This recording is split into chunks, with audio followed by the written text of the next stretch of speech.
So do you have my speech? I did, and they were still not able to help me. They were like, "You're gonna have to mail in your PlayStation." I'm like, "Absolutely not." Um, but I seriously went through the story again. Um, yeah, I went through the story again.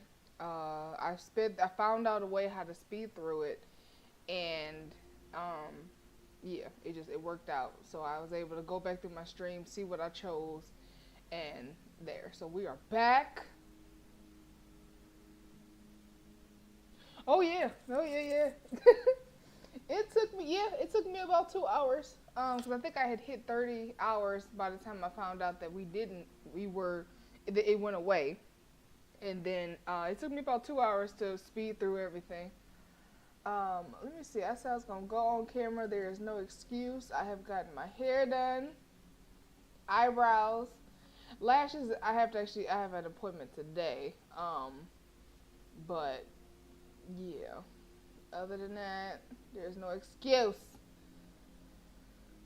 Where the hell is my camera? That's a good ass question. Hold on. Oh, there you go. No, that's chat. Chat. Oh, there you go. Not me cussing in the first 5 minutes. Oh no, 13 minutes. Yeah. There we go. Wait, is there something at the bottom? Yeah, there is. I can't have myself there. Hold on. Let's see. Yeah, move me up. And smooth over. Not all the way in the corner. Don't put me in the corner. And why am I so hella big, bro? There, I don't need to be that big. Shit. Alright, so let's go. Yeah, I was mm, glowing. No, but like I said, there's literally no excuse. I have no excuse. What's it doing? Oh yeah. Oh,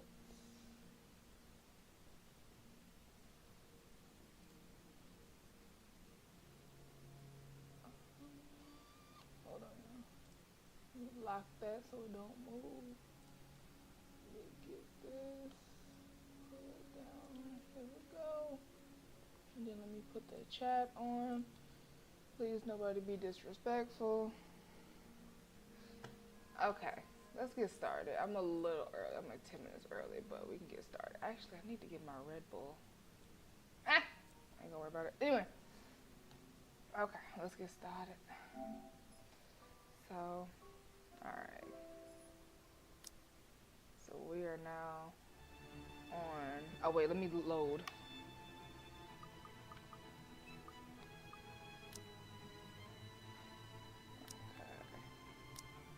I was so scared too because I thought I remembered all of the choices that I did, and um, it was a point where remember what's the name? They kissed, and they didn't kiss. They're talking about oh, and he waved goodbye. I'm like, what? I had to go back all the way back and do it all over again because I hadn't been saving up until it was hot, y'all. I'm like, I done did something wrong. So that's when I started going through my old streams and was like, oh, okay, I picked that. Okay, let's go. Okay. So he said, let me get some water. Okay. I just can't get it out of my head no matter how hard I try. You would be nothing without me. Nope. Your company would be buried in debt and you'd be begging on the streets if it weren't for me. Exactly. Tell it, Hannah. I could. Oh, and I saved it at Hannah's, so I can still go back. I want to see if I can save her. I can still feel their stares, the way they judge me with their tiny, empty minds, pinpricks on the back of my head. Ow, ow, ow, ow, ow. Cramp. Sorry. Pinpricks on the back of my head, eyes all over me. They don't look at me with awe and desire, but with accusations and disgust. If I don't do something, everything I have, everything I've earned will all amount to nothing. Honey, I'm home. This ninja. I could think of nothing else all throughout the day, and it has left me nervous and agitated. I've done little else but worry about it. Why? I am almost shot. Why I almost shot a thug in the foot for laughing too loud while I was enjoying a sandwich. And I've contemplated jumping back and forth between yes and no, will or and won't, mulling over the word. Oh, I forgot my heater. I'm like, man, I'm cold. I'm so bad when it comes to making decisions because I be like, YOLO, and end up killing everybody except the one person I really wanted to die. I've been there. I've been there. Mulling over the words that start with M, and I've been doing so with great malice. Murder on my mind, it seems a bit too. Let me go get my heater. I'm so sorry, y'all. I knew I was forgetting something. Hold on. I'll be right back.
Dizzy, that you throwing cheeks in the chat talking about hey other chats. Okay. Murder on my mind, it seems a bit too much, I know. It's just a thought. But thoughts are dangerous things. Who cares what the buffoons think of me? Oh, I forgot the camera. Whoops. Sorry. There we go. They are beneath me. But Hannah, to think that she feels that way towards me, I can't stomach the thought that she thinks so lowly of me, that she may have always believed me to be less than her. You are. I'm sorry. Some people just thrive. Some people don't. It was the way she looked at me with eyes so full of anger and hatred that burns me most of all. And truth be told, she's angry at the fact that you cheated on her. It's not the fact that she thinks you're any well, she thinks less of you of a man because you cheated and you've been married for 7 fucking years, but like not so much of like business worth. I think that's what he's trying to think of, but either way. It burns me most of all. There's no prince that loves another better. She is not deserving. That's good. Y'all start hearing voices like that, go talk to a doctor. Darling, love, Buttercup, why aren't you answering? Upstairs, Luke. My baby Hannah. She don't know. Or maybe she was supposed to die. Does not suffer that wretch. Prince sleep. He ain't no prince. Stop playing my soul. Oh shit. No, I mustn't. I am beneath no one. My steps are slow and heavy as I climb the stairs. One of my knives rests neatly up. Not already. One of my knives rests neatly up my sleeve, and this cold blade will not let me forget its presence nor my intent.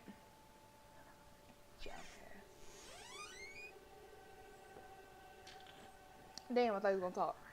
And when I enter our room and look upon her, where she stays, I have a thought that nearly makes me laugh. I may not be a prince here to save the princess in the tower. I just might be the dragon that takes and kills. Yeah, she doesn't know that. Not yet. Even I am unsure which way it'll go right now. This lewd Woman is not worthy. She should not escape without punishment. Here we go. Here I am expecting a warm welcome home, and here you are locked up in the room like a shut-in. Oh, Hannah, what am I to do with you? You're looking a little bit pale. Are you all right?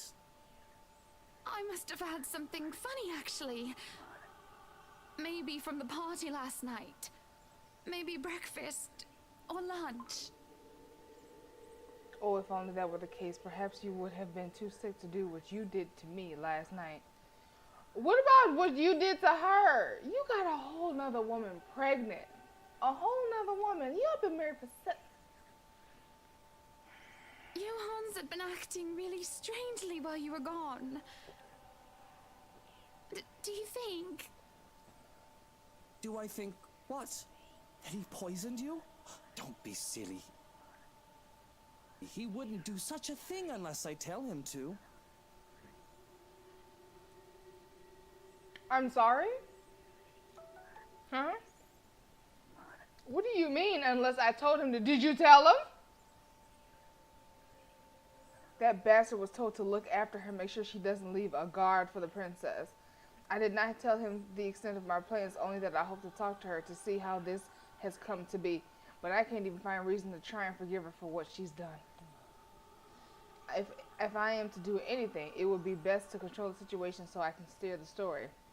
One cannot get away with crimes as much as I have without being a director of a nature. Oh. Sorry, excuse me. I'm drinking a Red Bull, y'all. I can be the loving husband distraught over his wife's death if needed, or if she were to, say, disappear. That can be arranged as well, whichever I see fit. Honestly, though, if I was a cop, especially, I beg your pardon, that's what I'm saying. If I was a cop and I knew about the blast and everything, and all of a sudden she's missing and or dead, baby, you the first suspect. I don't care. You getting arrested point blank, period, okay? A great hesitance comes over me, though, as I hold her in my arms, one that I haven't felt before. Even things such as killing come easily with the idea that it was for my well-being. He insane. But then again, this is Hannah, sweet Hannah. She's so sweet. Don't do it to her.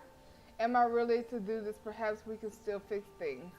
She'll bring you nothing but troubles and vexations. Don't you worry.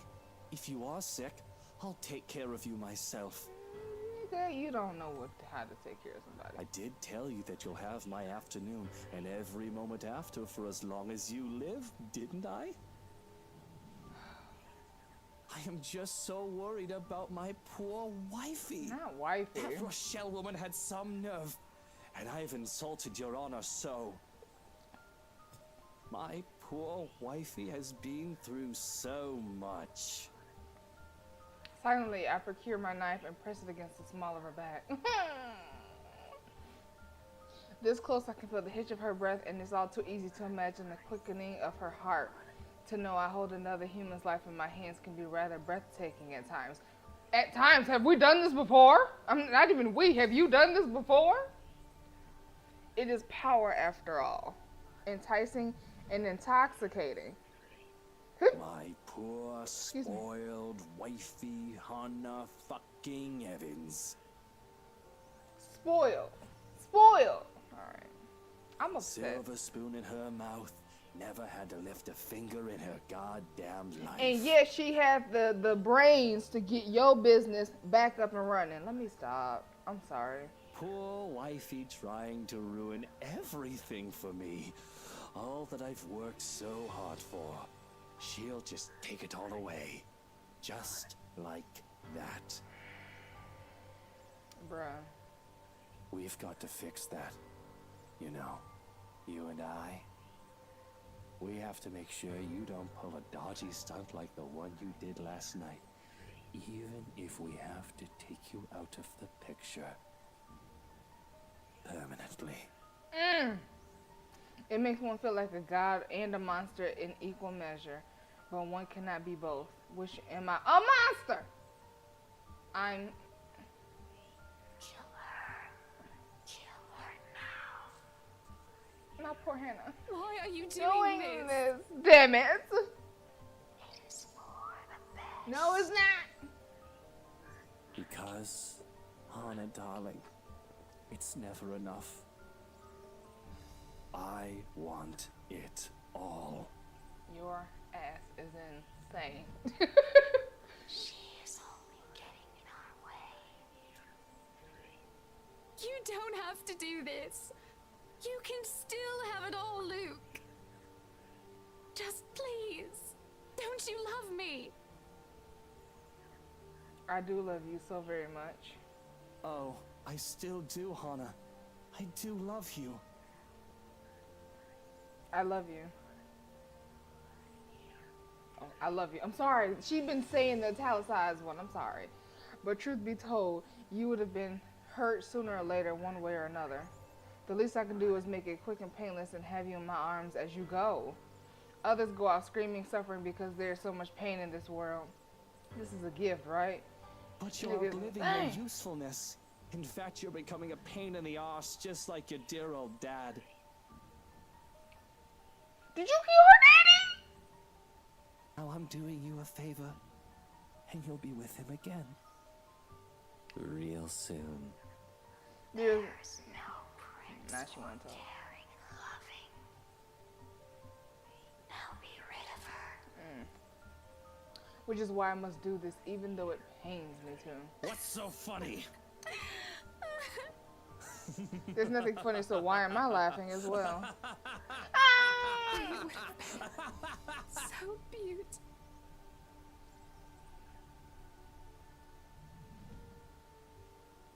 I don't want to do his story, y'all. I just want to get away with murder by being clean and efficient, by being methodical, by being ready to do anything and everything to make sure you aren't caught or implicated of the crime.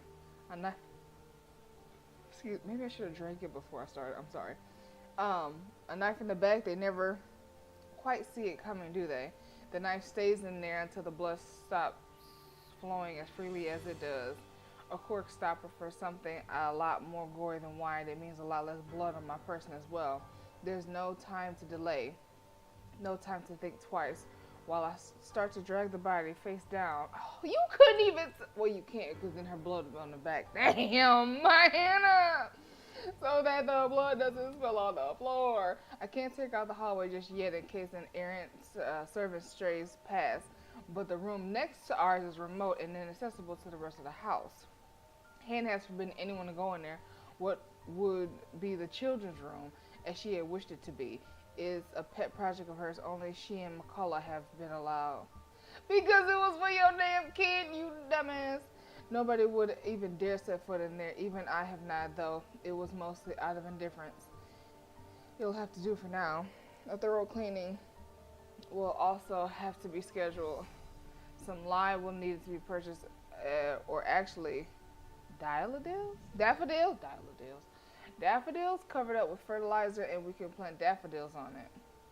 alibis will have to be planned. The possibilities for that are endless and will have to be thought through later.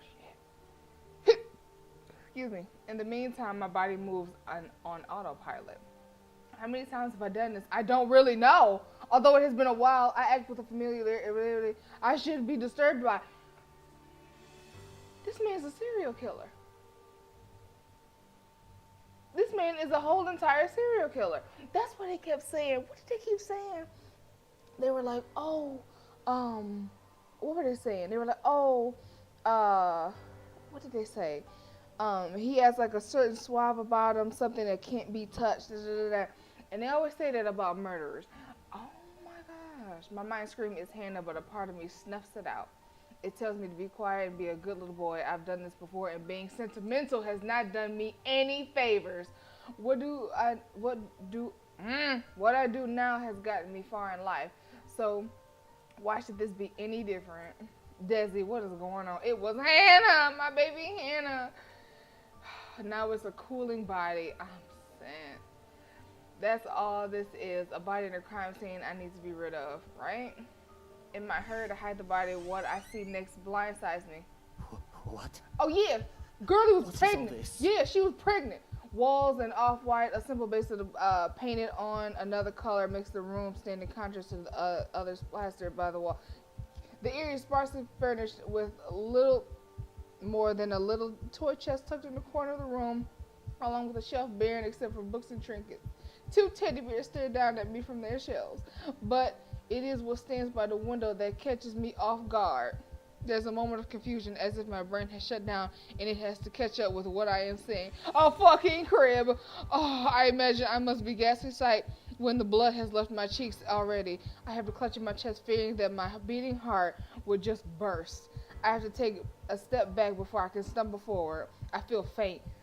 Pass out and they both find you. Like I'm floating, any step I will take send me falling, one or two. Though it doesn't need much to take me off my feet, not when my knees shake, and not when the body becomes too much of a burden to carry. A crib. I might cry, y'all. Y'all might see a tear on this stream. A crib of all bloody things stands in the corner, innocent and unassuming. I can almost hear their laughter mocking me without pity, but none are as condemning as the sound of my own thoughts ringing in my head. Look, thought she was gonna talk. Look at what you've done. Look at what you've destroyed. That's all you do, isn't it?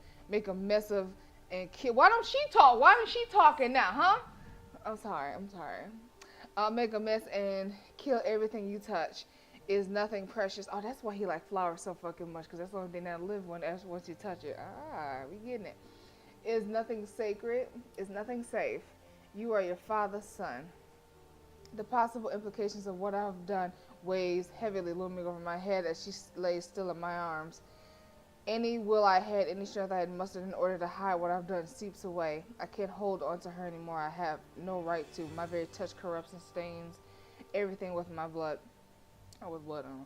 And Hannah, she was just so too pure, too good. I wasn't worthy at all. The first correct thing you done said in all these 32 hours. But I was too greedy and had to ruin her, too.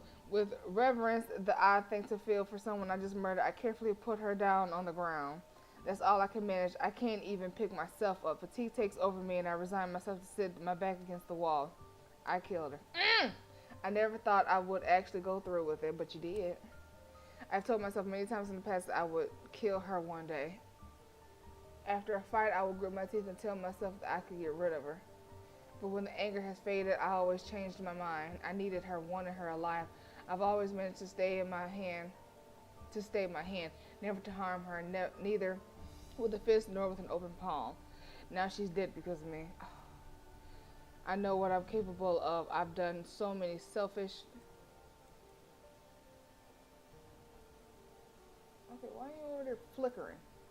Shit. Sorry. I know what I'm capable of. I've done so many selfish, heinous things in the pursuit of happiness, but to kill someone I actually love? Wake up, Buttercup. Oh, get the fuck out. This isn't real. Get the fuck out. This can't be happening. Get the fuck out. Get the fuck out. Get the fuck out. Get out. This is a nightmare. That's all it is. Get the fuck out. There's no denying it. Now with the smell of blood, her blood, musty and nauseating, filling the air like a sickly sweet perfume. It's a bit troubling how used to it I am. Death is something that I am all too familiar with. Nigga, how many people have you killed? Death shaped me. It has given, and has taken, and oh, how it has taken. I never liked it when it takes from me. And all of this room, if it meant what I think it does. You killed them. Yes, you did. Yes, you did. I killed them. Yes, you did. Their blood is not the first to taint my hands. I've killed men and women, whether it be by my own or by my orders, but never children. After all, why would I condone the killing of someone who has done me wrong? Helpless and innocent little things. Their death did not deserve any purpose. I don't want it to believe it. No. Wake up. Open your eyes. Raise your sleepy head. This is not real. Wake up, little Lucille. Excuse me. What have I done? Man, what have you done?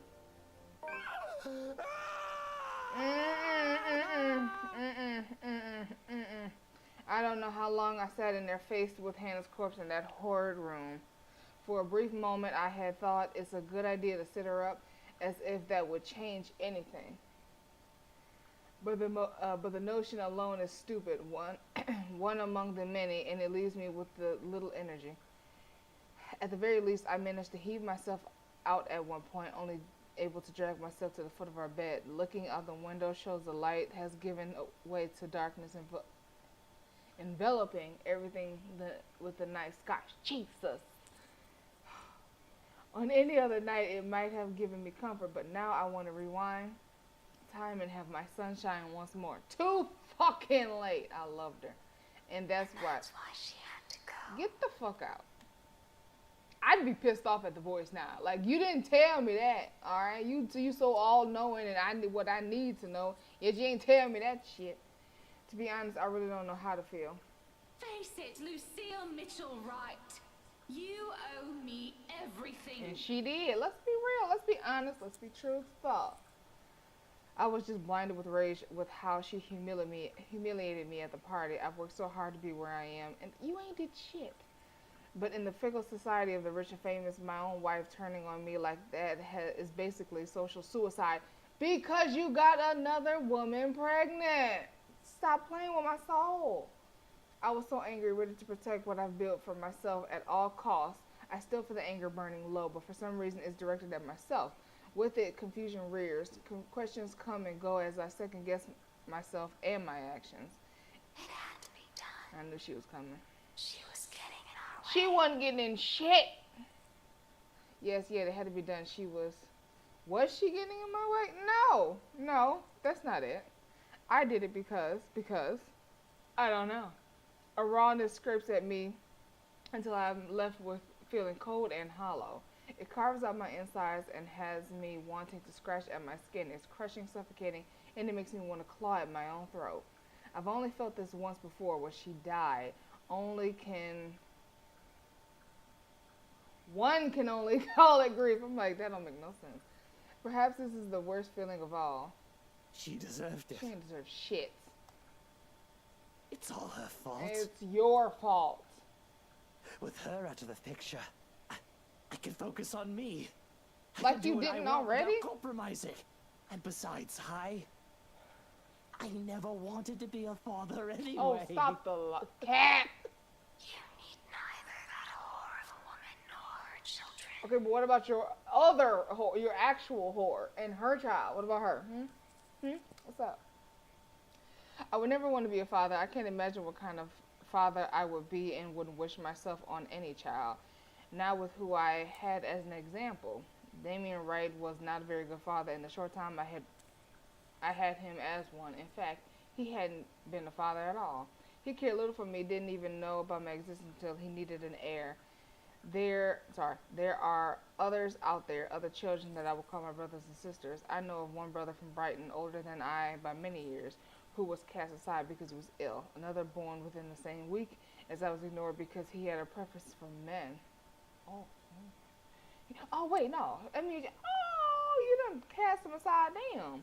He chose me not because he loved me, but because I was the only son acceptable standards, along with the many illegitimate children he's conceived. I wasn't a son to take care of, but a successor to groom in order to keep the right name alive. I was a tool, an investment, not family, not even a person. Not that I hardly knew my father as one either, but even without that, I wouldn't want to bring a child on this earth. I know the world with all it has to offer, cold, cruel, and harsh, in which no true kindness can survive in one piece. Hence, you. Humanity is more beastly than any animal that roams the lands. Humans can be the most horrible of. We can. No, I ain't gonna hold you on that. I am one of them. You are. So if I'm a monster, you are. Then why does it hurt me so much? This is fine. It ain't fine. I'm fine. Oh shit, I didn't mean to. My fault. That has to be the biggest lie I've ever said. There we go. Some truth is coming to the light. And I've lied a lot. You feel pain now, my prince, because of your kind and caring heart. That shall pass. Who is this bitch lying to you? Hold on. I mean, I really want to know. There you go. Who is lying to you? Because she's lying at this point. Okay? It's a laughable enough notion on its own. Of course, humor is subjective. He comes in with a grim look on his face. I would assume that he was expecting a bloodbath in here, judging by the slowness of his steps. There is a mess in here, just not that kind. I don't think he was expecting me to be in the state that I am, sitting on the ground, haggard looking with blood drying on the sleeves of my suit, all while I giggle like I've heard the funniest joke in the world. What is so funny? Weren't they calling him Johan, or am I tripping? I don't know. We would have been so beautiful together. Yes, you would have. But your Hannah's last words sound like a terribly bad joke coming from me. There were toys in there, you know. And this bloody book of names. Ah! Do you know what this means? Did he know? If he knew that she was pregnant and still didn't put a leash on that boy, oh my gosh, do you know what this means? Did you? Did you know about He knew, this? he knew. And don't you dare lie to me. If you knew about this and you let me kill my own child, I'll fucking murder yours. I stare at him straight in the eye, just daring him to lie about this. If he knew, he should have stopped me. If he knew that Hannah was pregnant and did not tell me, he does not show it. The silence is not telling, but my blood boils as I feel he has judged me. You're a monster, Luke, right? He says without speaking. Don't look at me like that. I bet he knew and still kept quiet about this. This is why I mustn't trust anyone. Liars and thieves, the lot of them. Of course, that makes me quite the hypocrite, doesn't it? Exactly. But it's the dog-eat-dog world. Becoming one of them is going to be inevitable sooner or later, had I been innocent of the sins in the first place. I want to lash out to scratch and bite and tear, become the monster I truly am. I am the dragon that craves treasure and sets fire to the world. I'll kill him. I'll kill them all. I already killed Hannah after all. Why should anyone else be safe? She asked me to keep it secret. Unsure if you would be happy to be a father.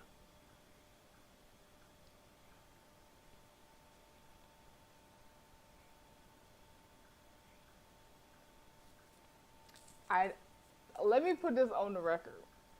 I never condone murder. Never. Except in this instance, you knew that she was pregnant and you didn't say like, hey, maybe not this one, my guy. Like you, let's go. I did not think you would do such a thing. I let myself hope for the best, for once. You loved her so. This ninja told you, keep her in the house, don't let her leave. You know, he's apparently killed in the past. Why? No bells. No bells. No, you know what? Maybe I should just, yeah, no. Get her out the house. Let him cool down. Separate him. Have him go on a binge. Whatever. The question is, would you have done things differently because of this knowledge? You know, that is a good question. Because you crazy as fuck, so. Would you listen to me? To anyone other than her, for that matter? If they forbade you from doing as you please? And that's the kicker, isn't it? Because I don't know the answer to that myself. I want to scream. But I just feel so tired that I can no longer protest when I'm picked up off the floor by the arm like some reprehensible waif. I say nothing as I'm ushered into the beds and told to sleep. As the lights are turned off and the terrace doors are closed but and the curtains shut, only then do I manage to speak. What? Not going to tuck me in and tell me to have sweet dreams? You a grown ass man. No. Fuck. Hola! I know. Hair done, eyebrows done, lashes need to be done, but they still look okay. How you doing? Thank you.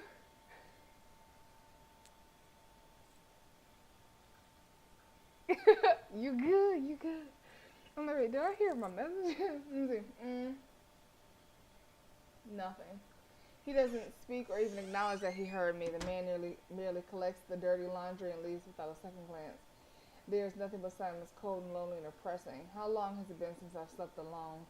Even in a stranger's bed, I always had someone to warm me up, Mint or Rochelle. Any other woman I ended up in the sheets with.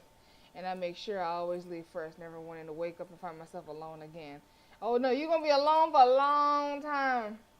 Far too long. Oh, let me give you a recap. Let me give you a recap. How long?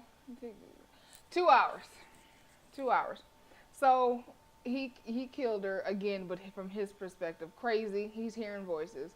But then when he moved her body into the room next to theirs, he found the crib and the book of baby names, so he knows that she was pregnant. He just asked Johan, and Johan was like, yeah, she knew that she was pregnant. I was hoping that, like, you wouldn't kill her, but here we are.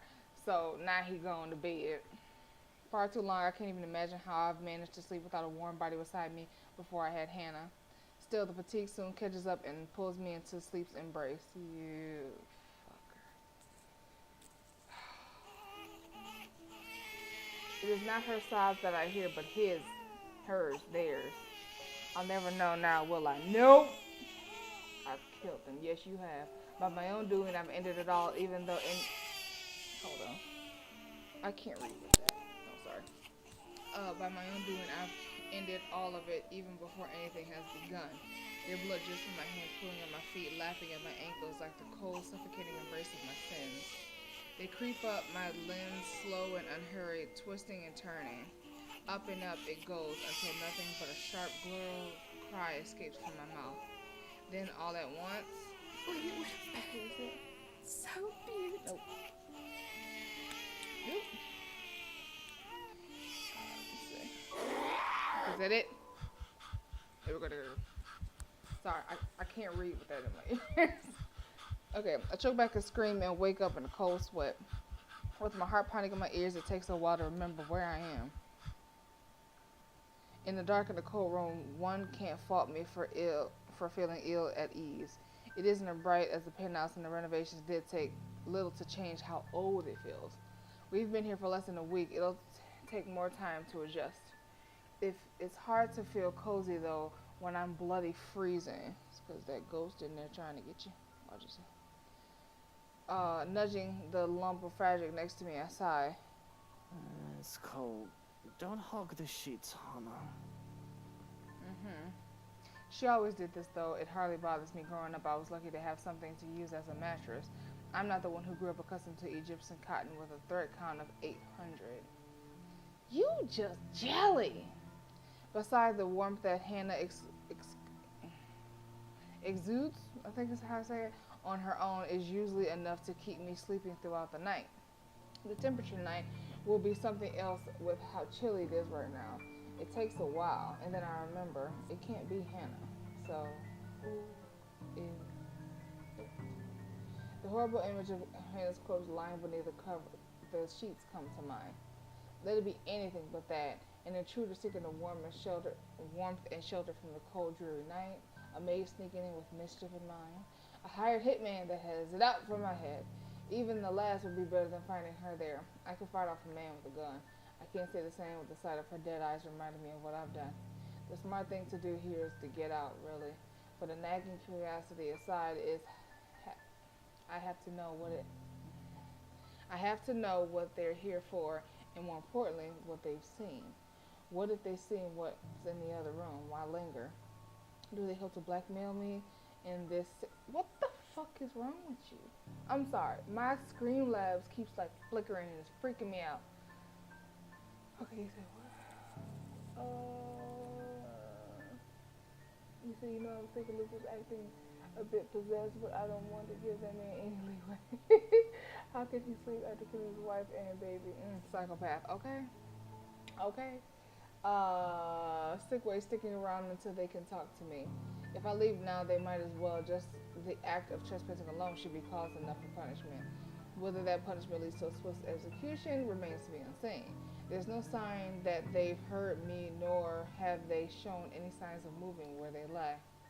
With care, I go for a knife under the side of my bed. You came prepared. Okay. Oh, and we also find out this is not his first killing. He's been killing a lot. It would be foolish of me to instigate anything while I'm unharmed after all. To pull back the covers would be a more difficult affair, because reaching out to uncover who was underneath, I have to prepare for anything and assume the worst. If I so much as see the nozzle of a gun, nozzle or nuzzle? Whatever. There's going to be another murder tonight. I see the rise and fall of the sheets, though it could easily be mistaken as the fault of a breeze. I'd like to believe that is breathing I'm hearing. Having an intruder in my bed, no matter how absurd, will be preferable to insanity. You are insane. To know that my mind is rebelling against me, making me believe Hannah still lives, and that she would even go anywhere near the monster that I've become. A great sense of foreboding comes over me, making me hesitate with my plan. I should just get out of here and not look bad and let security handle it. That's what they're here for. But I don't like the idea of people swarming in here, especially now with a dead body in the other room. The fewer people that know about it, the better. That's always a good rule to follow with that sort of thing. I'm on my own then. But what's the worst that could happen, right? I have no reason to be afraid. There's no boogeyman under the bed, no monster in my closet. If anything, these things should be afraid of me, right? I grab a fistful of sheets to throw them aside. Here we go. Nothing but a bunch of pillows. Y'all see that eye? I see nothing but a bunch of pillows stare back at me. Of course, there's nothing under the sheets. Hannah's dead and no other body has or will ever grace my own bedside. But what I felt, the breathing I heard, it isn't mine. Most likely the imaginary constructs of a guilty mind, of course. What else could it have been? Must be my imagination. Oh, sorry. I mean, look at me. I'm running on fumes and I've gotten bloody paranoid. I need more sleep and maybe I'll take the day off as well. That sounds delightful. Yes, quiet and rest should do my head wonders. Huh?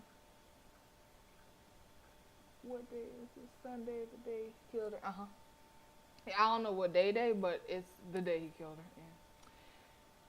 Let me see. I'll have some much needed winks and I can figure out what I'm going to do with it. For now, hush and off to the realm of sleep. Hush and think of nothing but fields of daffodils. So that was Saturday. Yes. The pleasant dreams refuse to linger, however. With the morning comes another disturbance, both too loud and too sharp for my taste, and I have very fine taste.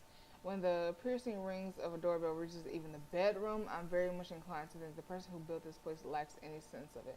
Perhaps the only thing good in this is that the ruckus has effectively chased away the whispers and the niggling guilt, if only temporarily.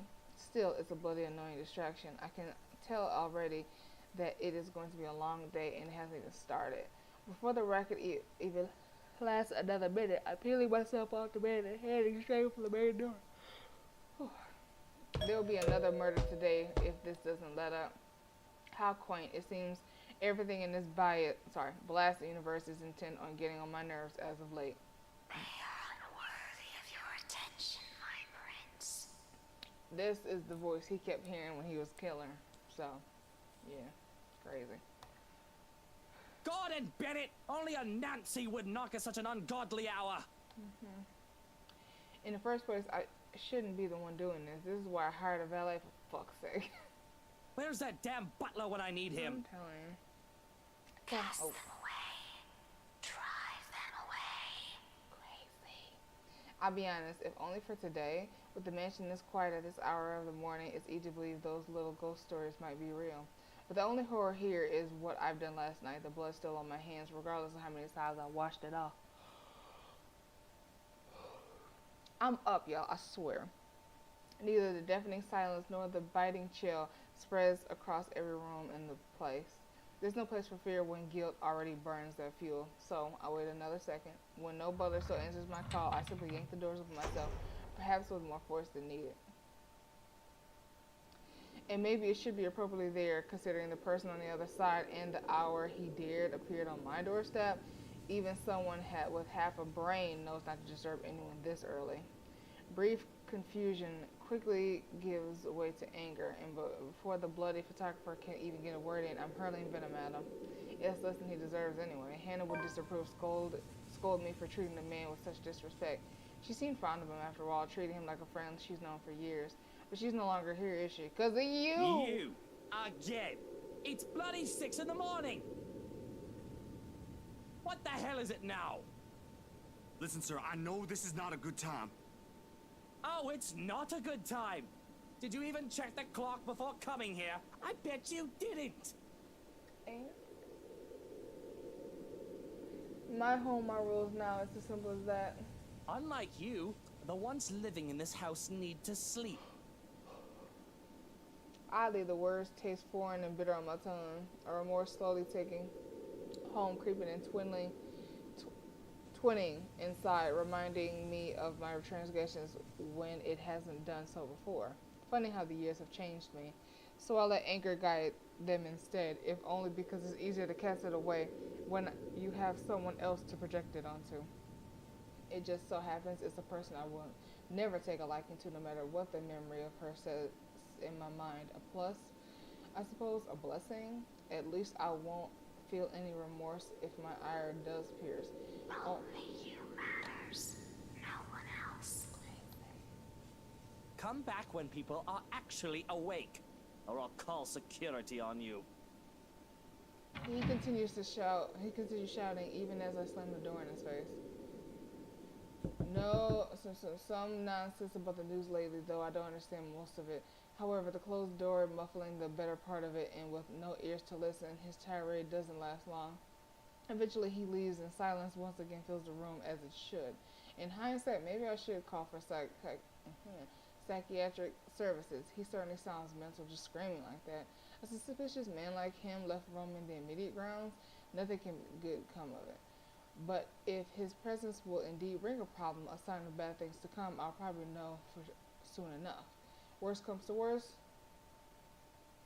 When did this man's name change? It used to be Johan, now it's Skroken. I don't know. Maybe it updated, and that's why I lost my progress. Maybe. We'll take care of it if need be. It's just it's what I'm paying him for.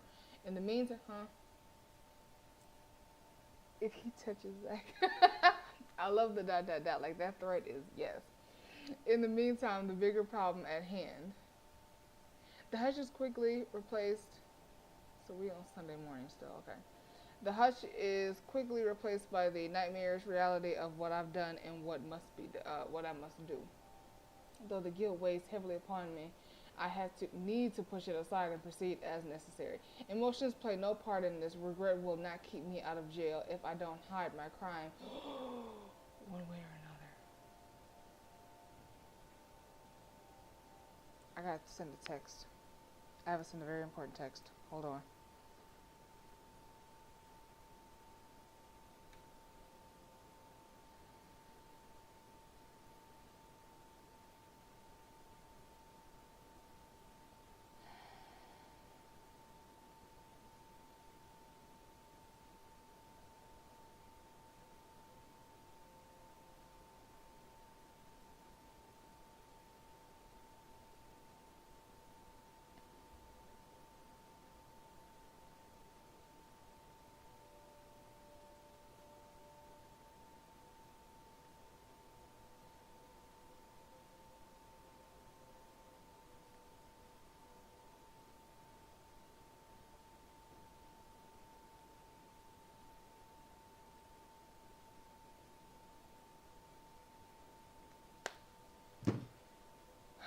Sorry.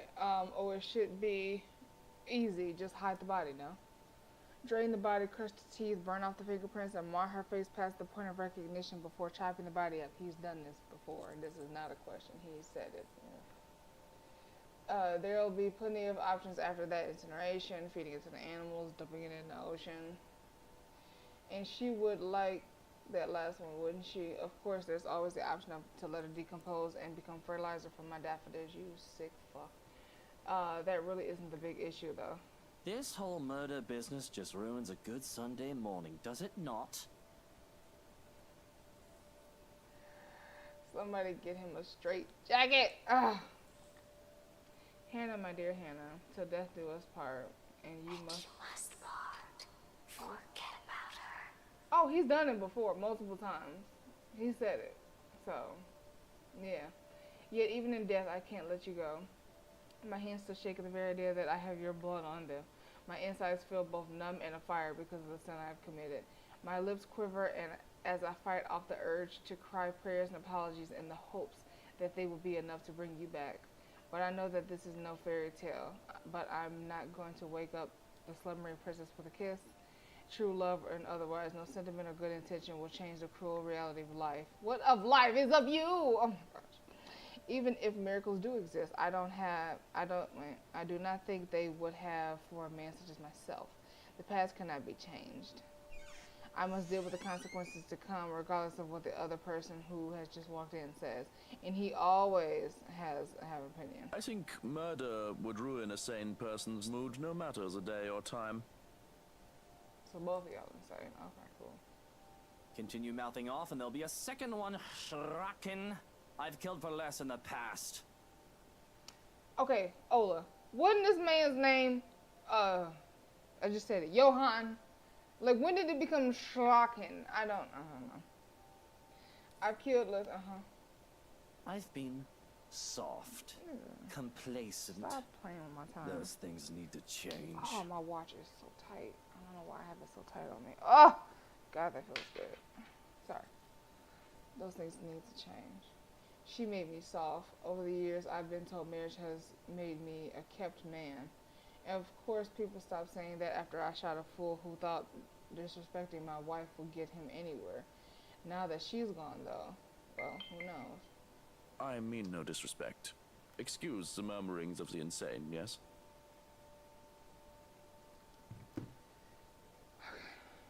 But I have every confidence and every dread that you will go through with it.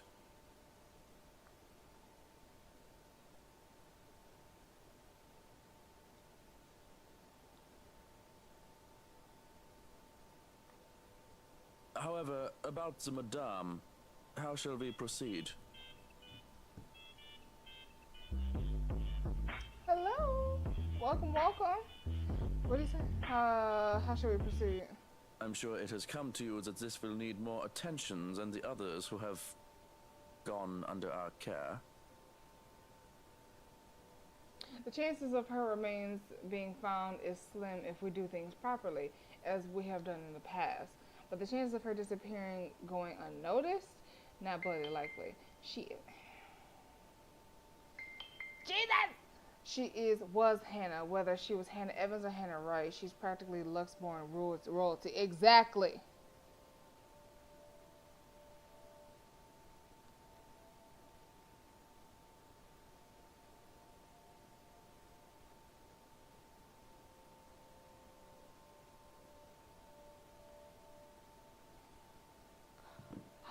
Why is everything so complicated? Was Hannah royalty, yes. Her disappearance will cause quite the stir, and who will be suspect number one? You! After the public blowout, yeah!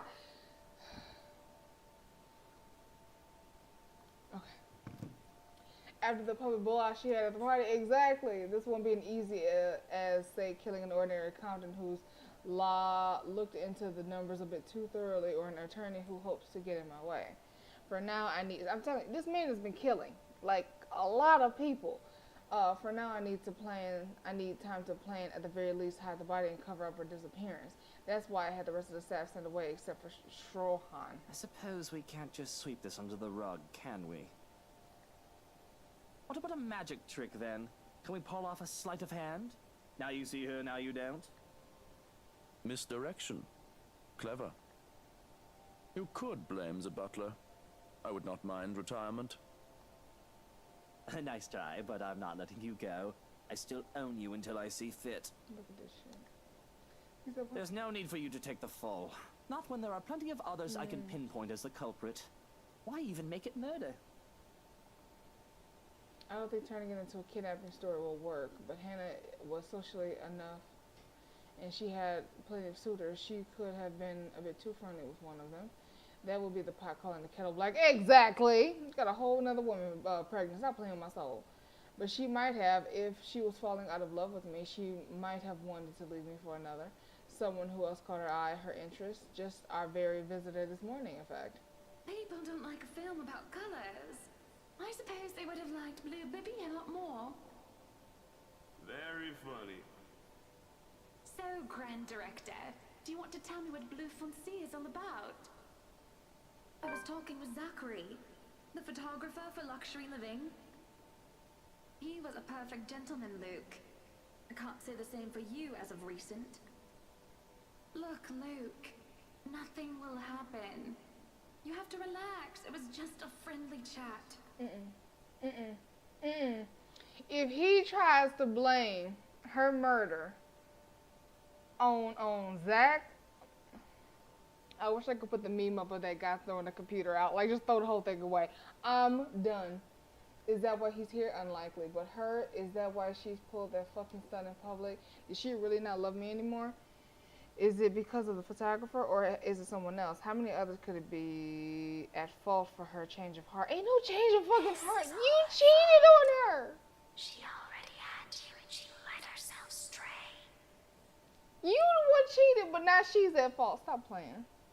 What if we said that she eloped, ran away with another man? I'd sooner believe she was killed by the Anselm butcher than think she fled with another man. But it could work. The masses will eat up such gossip. We can fake evidence, signs that will point to her traveling with a companion. Though, if I may be a bit honest, I loathe to speak ill of her or create rumor. What if it isn't a rumor? What if there was someone? Why else would she act out like that? 'Cause you got another... I'm tired of saying it. The falling out would be the best excuse to leave me. While coming out as the victim. Whatever the case, it'll put me under less scrutiny. The police will investigate if it's a murder or a kidnapping or a sudden disappearance. But they won't really bother with marital and relationship issues, will they? They are not minors, and I suppose the police will not bother unless you file a case. They have more problems than a love affair. It would be best to consult someone who knows the law a bit more intimately. Your lawyer, yes? Yes, but he's away on a holiday, enjoying the beaches on some back-end country or some such. Somewhat called Philippians or something. You close-minded fuck. He told me he'll be back on the 2nd of November. Shit, what's today? The 30th? So, if it's 31 days, 3 days. 30 days, 2 days. Okay. Wouldn't that be a bit too late? If we have to wait that long, we can consult someone else. The chief inspector might be willing. You're gonna ask the chief inspector how you should go about hiding the body and what all goes entail. Meanwhile, you just got his wife pregnant. They're both insane. Okay. He's an idiot, but he's an idiot who studied law. But if I ask questions, he'll pry, and I'd like... Okay, so he wasn't going to tell. I said, y'all can't be that crazy. Okay, all right. He'll pry, and I'd like to not give too much away. The trick is to keep a secret, is to have few people as possible know about it. Take a few people down and put them in their graves if I have to. This man is crazy. And why am I playing him? I don't want to play him. Okay. At least the lawyer is paid to believe I'm innocent and won't be nosy about the whole thing. And really, it's just because... I don't trust him with this. He's probably busy with that wife of his, if she's still even in the city. You the one that got her pregnant. Stop playing my time. Who can I even trust, really? You can trust your For I am the only one who truly loves you, my prince. So that's great and all. However, you are not an actual entity. You can't do anything. So right now you are mute and you should be mute. So shut the hell up. There's a Ola. Let me see. Is that why the chief inspector took Ashton off the case? Possibly. I don't know. He must have had some blackmail on the chief inspector. I don't know. The gaslighting is crazy. He's talking like he's not the one doing all this crazy shit. Like it's all happening to him. Okay? Like, oh my gosh, what am I supposed to do with that now all this is happening? Because you're the one that killed her. Stop playing my soul. A person's loyalty stops when greed starts. They all bow down to the curry favor, faking smiles and attending to my every whim, expecting approval and gifts in exchange. That is all well and good for me. Let it not be said that I am not a generous prince. But it is those who I reign over through fear that I must watch out for. People like Harvey Lee fell under both of those. He catered to me shamelessly so that I could aid him with the wishes in turn. But when he found that he was in too deep, I had to leash him lest he get in my way. Sure, I say jump and he'll say how high. What was I watching? I was watching something and she said, oh, Lost. Oh, I was watching it, my loctician was. But they were like, she said, when I say jump, he was like, she said, what do you say when I say jump? Something like that. He was like, you first. I'm sorry, but that's like a perfect clapback to that scenario. Like, you first. Anyway, I'm sorry. I said jump, he'll say hi, but he's a spineless little shit. The moment he thinks he sees the opportunity to turn the tables on me, he'll take it. Bribery and blackmail can only go so far. No needs to make the other person bend, but take care not to have them broken. If they believe they have nothing to lose, that's when they'll retaliate. At the very least, he'll try to use the knowledge to try and gain leverage to be equal grounds with me. And if he does that, I'll be forced to kill him. He getting ready for another one. Damn! I don't like letting go of my toys because they decide to be stupid. Handling idiots can be so tiring. No matter how many of them die off, another 3 can be found within a stone's toss. It's best to make use of them one way or another until it decides that they need to be deleted from the gene pool. It won't do to use a story until we're certain it's believable. After all, it's the first time I've become a widower. Until then, keep the others away from her body. Standing up to leave, I grow still at the sound of shattering glass. The dampness leaks into my shoes as red stains the hem of my pants and socks. I forgot I was having wine. You that drunk, huh? Go clean that up and leave me be. I've already had the other staff take the day off. I don't want to see hide or hair of you unless I call. I'm getting tired of them. There's no peace to be had just yet, apparently. The other man is quickly to follow and quick to speak up as there aren't any to witness such disrespect or to hear what had to be said. You do realize it has been 12 hours. Rigor mortis has already set in. Any longer and then it will start smelling like a sewer. Yep. I will not be able to do anything about that without removing the corpse itself. Okay. In 3 days' time, the smell will have seeped into the walls, and you will have to replace those to even get rid of it. If you're not keen about disposing the body just yet, at the very least we can put it in a freezer. I suppose a chest freezer for the wine cellar wouldn't raise too many questions. And, look. I don't want to think about this right now. You don't have that luxury, babe. I don't care if you have to fill the room with potpourri or douse all the walls with perfume.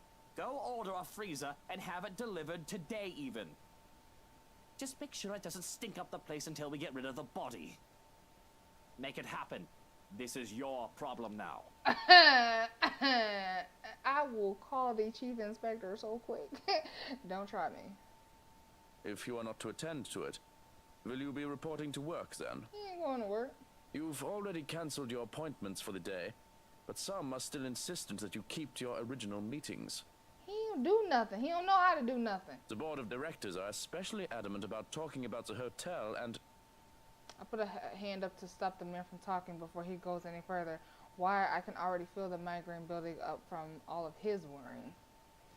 It's a part of his job, I understand, but I said I was going to have the day off. So be assured I am going to have the bloody day off. Goodness, no. I think I deserve a break. A day or two. You don't Or deserve a three break. without being surrounded by complete dunderheads. Hannah deserves the break. I'm poor Hannah.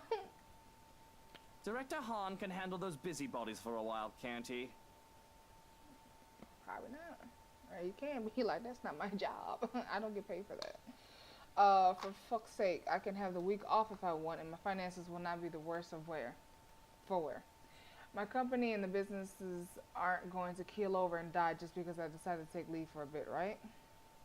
It's not like I'm the one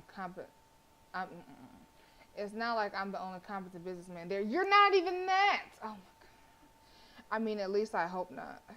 Before there are any more protests, I put my mobile out of my pocket and toss it his way. By the time he catches it, I'm already halfway out the door. I'm going out for some fresh air. If anybody calls, tell them they can sod off and bother me another day. Grace, hold on. I'm sorry. My lips are chapper. Then it's a hair desert. Or dry, then it's a hair desert. Gray skies loom over the horizon, though the sun fights for every precious minute it gets to stay. It'll rain soon again. It'll rain again soon. Jesus, with the wine. Give me a second, y'all. My ADHD and a little bit of dyslexia is kicking in. It'll rain again soon, with the wind bringing along the gloomy clouds normal to Luxembourg. Until then, it doesn't hurt to be out of here for fresh air and sunshine. I walk through the gardens, what little of it there is at the moment anyway, and kneel by the daffodils. They will be the first to be brought here and planted on my request, and if nothing else, they brought in a sense of peace. They were my mother's favorite. Closing my eyes, I lift my chin to welcome the light that shines upon me. And for a moment, I can imagine myself as one of the flowers, peacefully blooming and all too happy to stand in this warmth. Life would be much easier if we were all like flowers, wouldn't it? But I didn't step out of here to get all philosophical. I have problems much more practical than figuring out the meaning of life after all. Too many things have gone on these past few days, and I want to forget about them, even for a moment, for just a moment. It's almost All Saints, isn't it? To think I've almost forgotten. I speak the words absent-mindedly. The date means nothing to me, as I neither worship the religion, nor have I any graves to visit. After all, Mother has never given a proper burial. But it's a date as good as any for me to grieve otherwise. I would have done so every single day, crippling myself and shutting everyone else out. I can remember how the flames licked at the flesh and how it consumed her body until there was nothing left but ash. I stood there watching with the operator and the social service worker, though I could have been all alone for all I cared. I felt alone.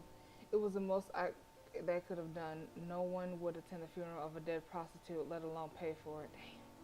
All that is left of her, proof that she had lived, is her name written on the ledger of Luxembourg Cemetery, a lighter and me. Eleanor. Pulling out the lighter from my jacket pocket, I can't stop myself from flicking it open and stare at the flames to run my thumb over her name. All in all, it isn't much, but it's something. It's wrong to, it'll be wrong of me not to make something of it when she would have given everything to make sure I could become anything I want to be. Hold on, let me go back. Okay. You said I deserve a break. Bruh, I can't handle 7 hours of this. I know, like, I don't want to play him. I don't. I know why they're going to give us a sob story to make him sympathetic. Absolutely not. Absolutely not. Don't make me feel bad for this man. I don't. I really don't. I'm sorry. Life happens, but that is not an excuse to put your stuff on somebody else. Absolutely not. Feels like I'm stuck in a nightmare right No. now. What I would give to have you here by my side. Mother dear, to see you smiling at me, alive and as beautiful as ever. I'm afraid I'm starting to forget what your face looks like. I've already forgotten the shade of your hair. Eleanor Chandler was a wonderful woman, though not everyone would agree.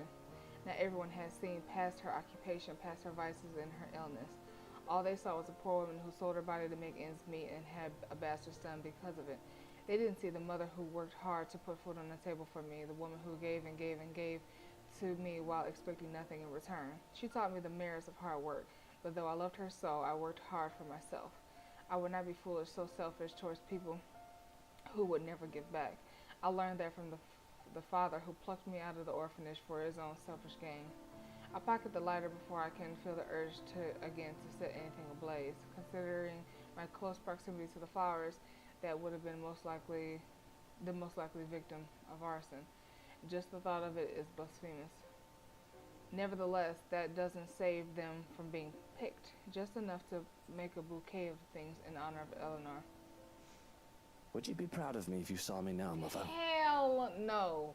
That woman Maybe. did as much as she could with what she had, and you killing people. You killed your own kid. Let me stop. You were always so forgiving. No matter what trouble I got into, more than I deserved. Especially now. Sorry, it did too quick.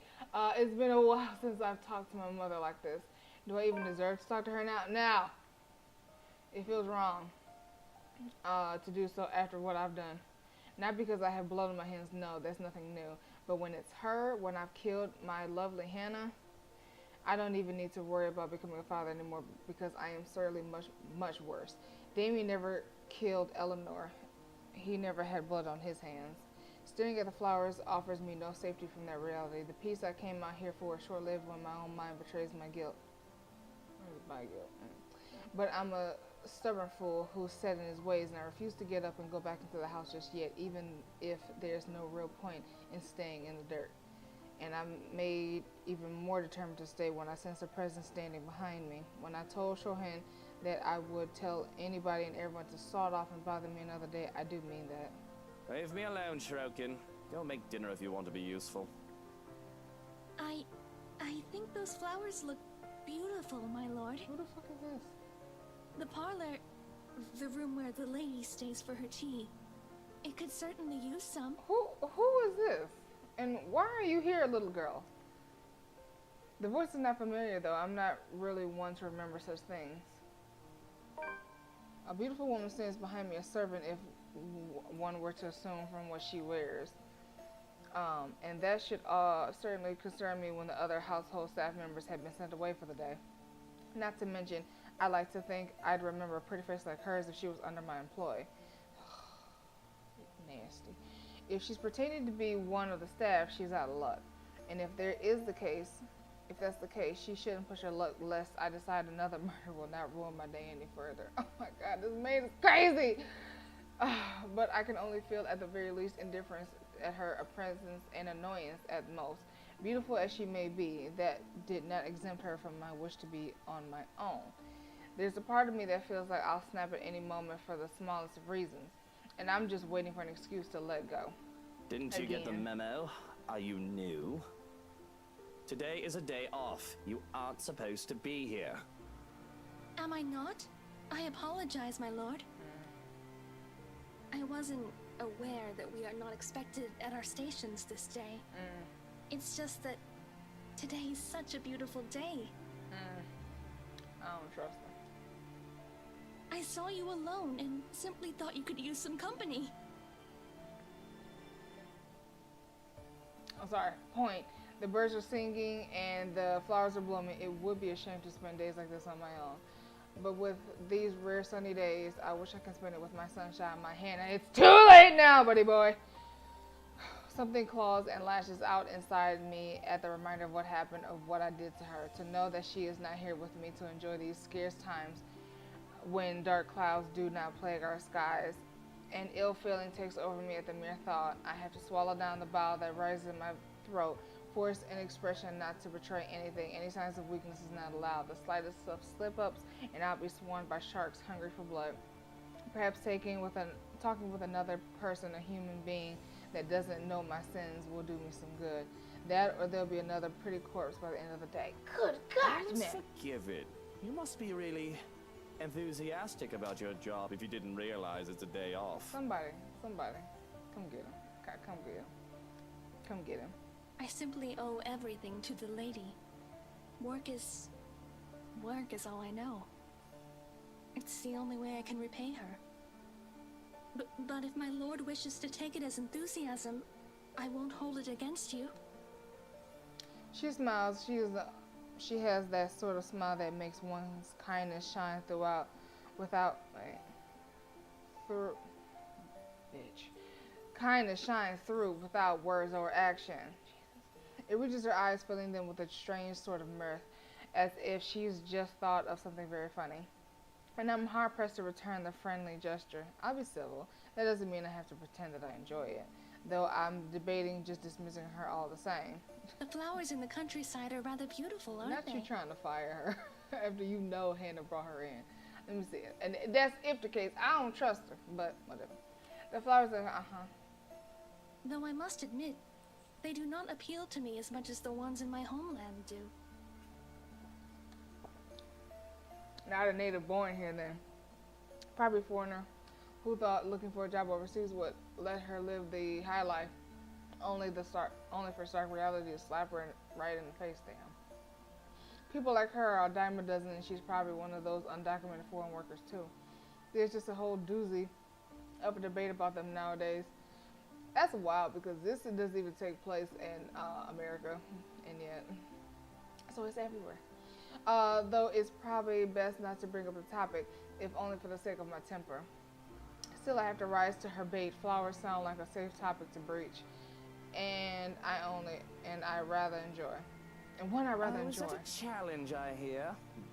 You must not have seen a full British garden in bloom, then. The roses, daffodils, thistles, and bluebells make for a grand display under the right care. I think they are much too bright. Oh, do elaborate. I've never heard anyone call it that way. Just the way you present your flowers, that is. They are beautiful still. But I think they lack the softness and elegance of the chrysanthemums and cherry blossoms that I have grown up seeing. Is she supposed to be Japanese? Do you work in the gardens then? Because that would explain why she's so unfamiliar to me. No, because you're always out there. You would see her. I don't know. Hold on. Hold up. wait. Ola, what you saying? That woman is rolling in her grave. Girl, who are you? Run. I literally was typing, I don't trust her. As you said, I'm telling you. This is obsession with flowers has to do with his mother. Possibly. Let me see. I don't meet much of the staff, if at all, preferring that they remain invisible until they are a necessity. The gardeners especially, as I only really go out to take care of my mother's daffodils, and ask that I be left alone under those circumstances. Oh, not at all. Although I do wish I were. I do enjoy working with plants quite a lot. Not that I am unhappy to be at your service, my lord. What do you do? But no. I work for the lady of the house and carry out what she requests of me. That's not an answer. Lady of the house. Is that what that old hag of the head of the house made, telling the other staff to call her now? Not surprising, really. That woman has always been an upstart, self-important biddy who doesn't know her place. She should really just give up, retire, and enjoy whatever remains of her years. At her age, she wouldn't manage even a position at the Queen's staff. Not that I don't respect that woman, of course. She and I are much alike, except I succeed in rising up the ranks of society, whereas she failed, and how she despises me for that fact. Man, get over yourself. Her pride probably refuses her a graceful exit, and I don't really care too much about her employment until such time the government forces me to retire her. With how old she is, she's always complaining about pains and aches. Man, I do too, and I'm not even that old. Like, my back over here is barking.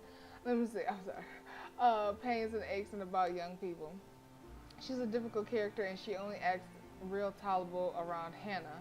Not that that'd be a thing anymore since, well, now I'm just a terrible mood. Yeah, no. Errand girl for Her Majesty, then? That job must be a right pain in the arse. I heard she runs her assistants ragged, probably killing you real slow so she can absorb your life essence in the hopes that it'll make her youthful. She has her undesirable moments. But I am grateful enough. I have a roof over my head and bread to eat. Though, certainly the compensation the household provides for us is not lacking. It is generous for me. Too much.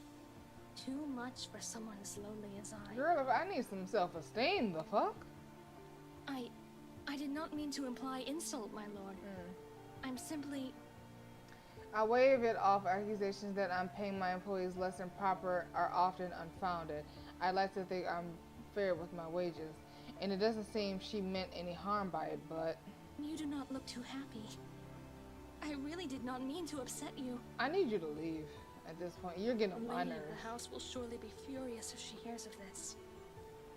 Oh, relax. That old hag isn't going to know because I'm not a snitch.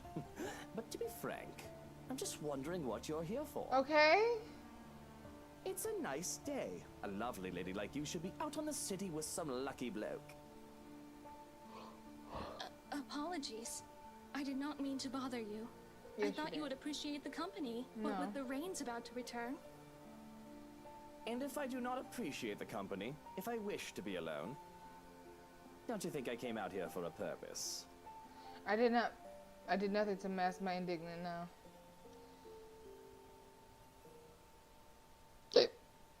Excuse me.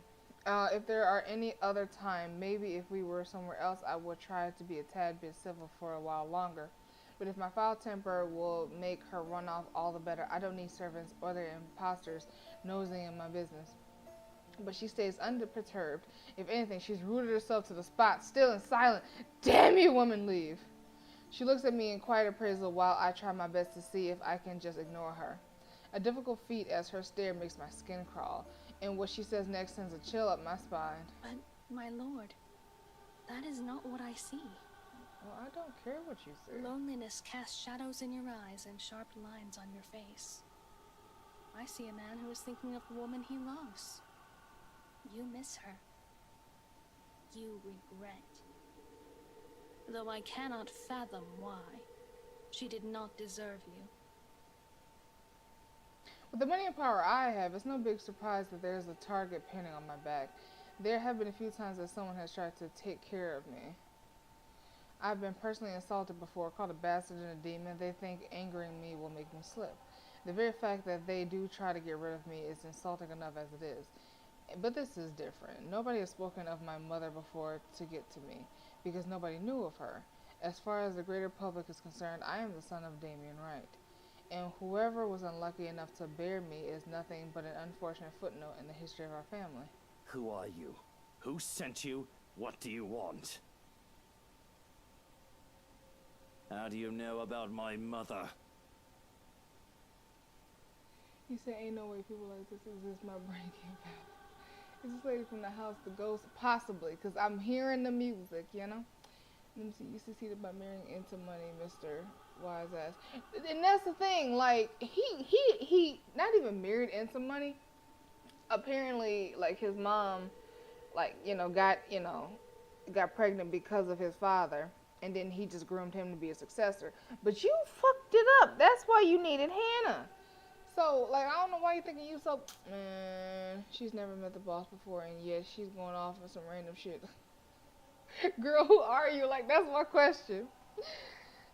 The venom in my voice is apparent, as is the confusion in hers.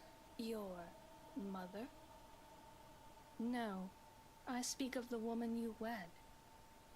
Her death was a blessing. But I don't know if this is any better. I can feel the blood leaving my face.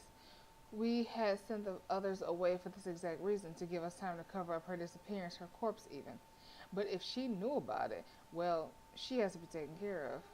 What? How did you? Without drawing too much attention to it, I reached for the mobile in my pocket. Didn't you throw the mobile to Johan? I thought he gave him the phone. Let me see. One press would be all it takes to call the other man here so that we can get rid of this pest. I do it myself, but I'm unarmed, near defenseless. But my phone is there. I'm going out for some fresh air. Yup. If anybody calls, tell them they can sort off and bother me another Yeah. day. Of course, of all the times for me to dish the bloody thing, but I should be able to take care of one woman, right? There is nobody but Johan. Thank you. Give that man his name. And I own the property, far removed from the village and the rest of society. A first to the throat, a quick twist of the neck, a blade to the jugular. Good God. Though forget that last one. Unfortunately for me, I don't have my knife either. But looking back at her, I freeze in place. Is something the matter? You look affright. Oh shit. Hey babe, you starting to cry. What the fuck? I tried to scream, but it's stuck in my throat. Please do not torment yourself. You have nothing to worry about. I would never harm you. This home still needs its lord, our prince. Come, my lord, the house beckons.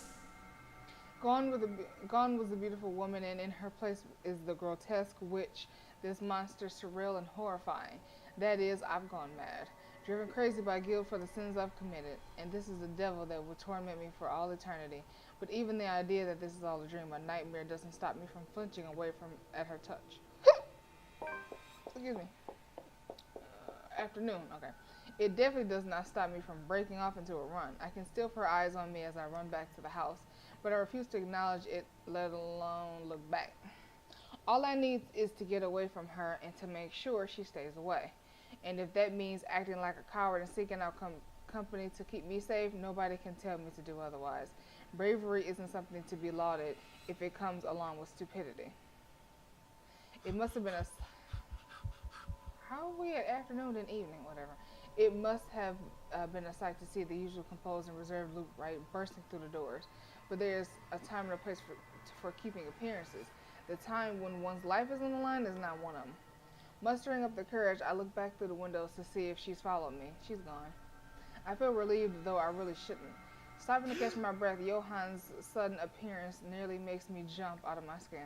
Don't fucking do that!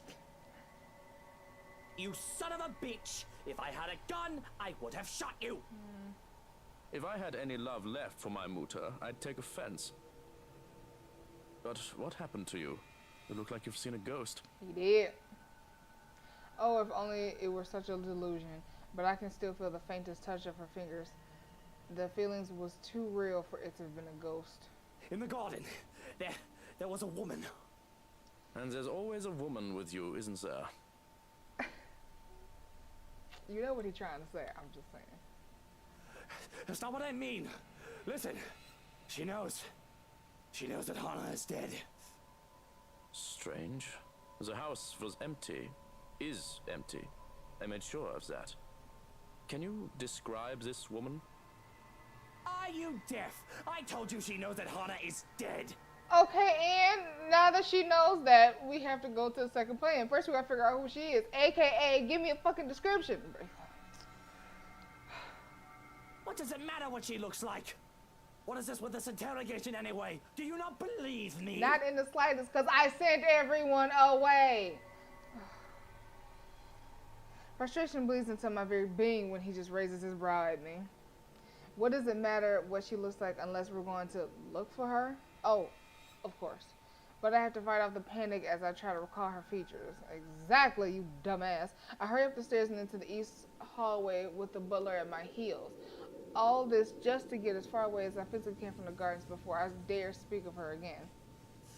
She had pale skin, dark eyes, and long dark hair. She wouldn't give me her name. And did she know who killed the madam?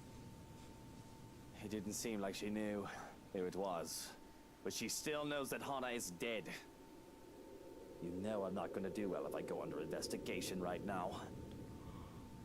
Ruhe, bitte. Calm down and sink, right? Sink. The body hasn't been moved. She must have been near it to know of it. If she knows there's a corpse, we can go about this two ways. Either we find her and take care of her, or we... Make her take the fall. That's all well and good. Oh, brilliant. But there's just one thing. The hairs on the back of my neck stand up, and absolutely not. Because let's think of this logically for a second. Give me 2 seconds. So he stabbed Hannah in the back. So he was like hugging her, and he had the knife, and he kind of like right quick when he was hugging her, right? At that angle, I doubt Girly is the same height. So if anything, how you doing? How you doing? Welcome. She's probably not the same height as him, so that angle is not going to be the same. I'm just, you know, I watched a few Criminal Minds shows, you know, Law and Order, huh? Oh, Chrome. But you know what I'm saying. So anyway, let's go. The hairs on the back of my neck stand on end at the mere thought of that woman. I don't know if it was a trick of the light, but I don't think I was imagining things. And though he might think me a lunatic, I can only go on. Well, she was this thing. A monster. A witch. I know how it sounds. I sound like... okay, fuck. It sounds like I've gone off my rocker with all that's happened. I mean, you have, but I expect to hear disregard, concern for my mental state, and maybe even empty platitudes relating to my guilt. But instead, the other man grows deathly silent, a thoughtful look on his face. I would normally say that seeing hallucinations is a normal human experience, even if this does not sound like a bereavement hallucination.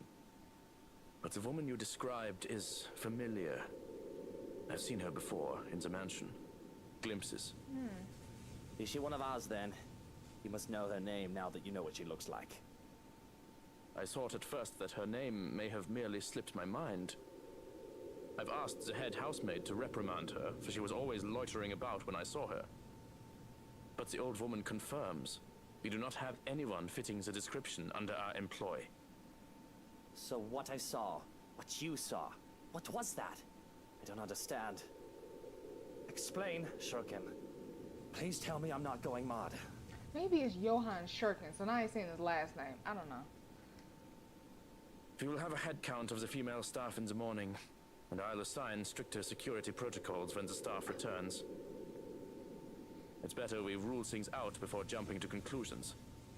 I will have to check for tampering as well. What they do? I'll have to check tampering as well. Tampering? Psychotropic drugs to start off with. Perhaps in the water supply. I suggest you not worry yourself about it. You are unharmed. That is what matters right now. What about Hannah? She was harmed. Where was that loyalty then? Damn it. If it makes you feel any better, I'll stand guard outside for the night. No, that does nothing to make me feel any better. If that woman was a hallucination, a waking nightmare, what could a guard do to stop her from appearing before me once more? And if she comes into my dreams, I love to think I would need to cry for help like an infant in need of his mother. A tense silence befalls us, and though I don't dare speak it out loud, I would say that we both seem scared. Often, I'm the first to break anything of the sort, but... Shall I put them in a vase? I'm confused before I realize that what I have in my grip. What? Oh, these? I didn't realize I still had them. You can run it with them daffodils. Let me stop. I really did not, but there they are. Still in my grip are the daffodils I've taken from the garden. Even in the wake of my flight, I had refused to let them go, whether I was conscious of it or not. They should be for my mother. They could be for Hannah too, but does it even matter? What do dead women care for flowers? Well, I suppose. Why does it sound like someone's in the shower? Do y'all hear it? I don't know. It doesn't even sound like rain. It sounds like a shower, like against tile. But anyway, I suppose Hannah would have loved them. No, I think I'll take them with me. And if you don't mind, I'm going to turn in for the night. Of course. I shan't keep you any longer. I'll be out here if you need anything. I don't care enough to show any signs that I've heard him retreating into the master bedroom without another word. The bouquet of daffodils is quickly placed within placed before the nursery door. It's almost hilarious how I'm now worried about a woman more than I am of the fact that there's a corpse in the next room. But even as I worry for her still keeps me on edge. I feel exhaustion come over me. Not bothering to strip my clothes, I fall on the bed, tired and alone. Okay, Monday. What happened Monday? Let's take a gander, because I want to make sure I'm on the up and up. All right, so what day is this? Shit. 31st? I think. All right. So after spending the Ashton, okay, so this is when Ashton and his friends, is when everybody figured out there is a ghost, and that's when they stayed up all night, and then that's when they went to the bar, and that's when he said no. Okay, we getting there. Yep, that's when they tried to leave. That's when Ashton, they had their fight. Ashton took her side. Girlie told her feelings. Yeah. Okay. I'm on it. All right, let's go. The sickly sweet scent wafting in from the nursery has kept me awake through most of the night. It's intoxicating and nauseating in equal parts. The body has yet to be disposed of, mostly my fault. I have too much to take into account before I rush to a decision, though perhaps the whole ordeal is being made complex by my sleep-addled brain. I can't be bothered to rise from the bed even when the sun, what little there is to be seen today, peeks through the curtains. I don't want to handle any of it. Not Hannah's body, not the security, not Kylie's visiting. Right now, all I want to do is actually get some sleep. Still, the thought of that woman from yesterday and the danger that she presented was enough to keep me from even trying. So suffice to say, I'm not very happy that anyone would dare to separate me from my true love, the bed. I feel that because I love my bed. It's a shame. The rain that has started sometime during the night doesn't help the mood. Okay, maybe it helps just a little bit. The strange sunny weather has been nice and all, but for it to return as it should be feels like a sign of good things to come. No, it ain't no damn good things to come. Get him! Damn it. Perhaps things will settle back to normal and the crazy drama that has gone on lately will die down. The rhythmic pitter-patter of the rain fills the early morning silence with a steady beat.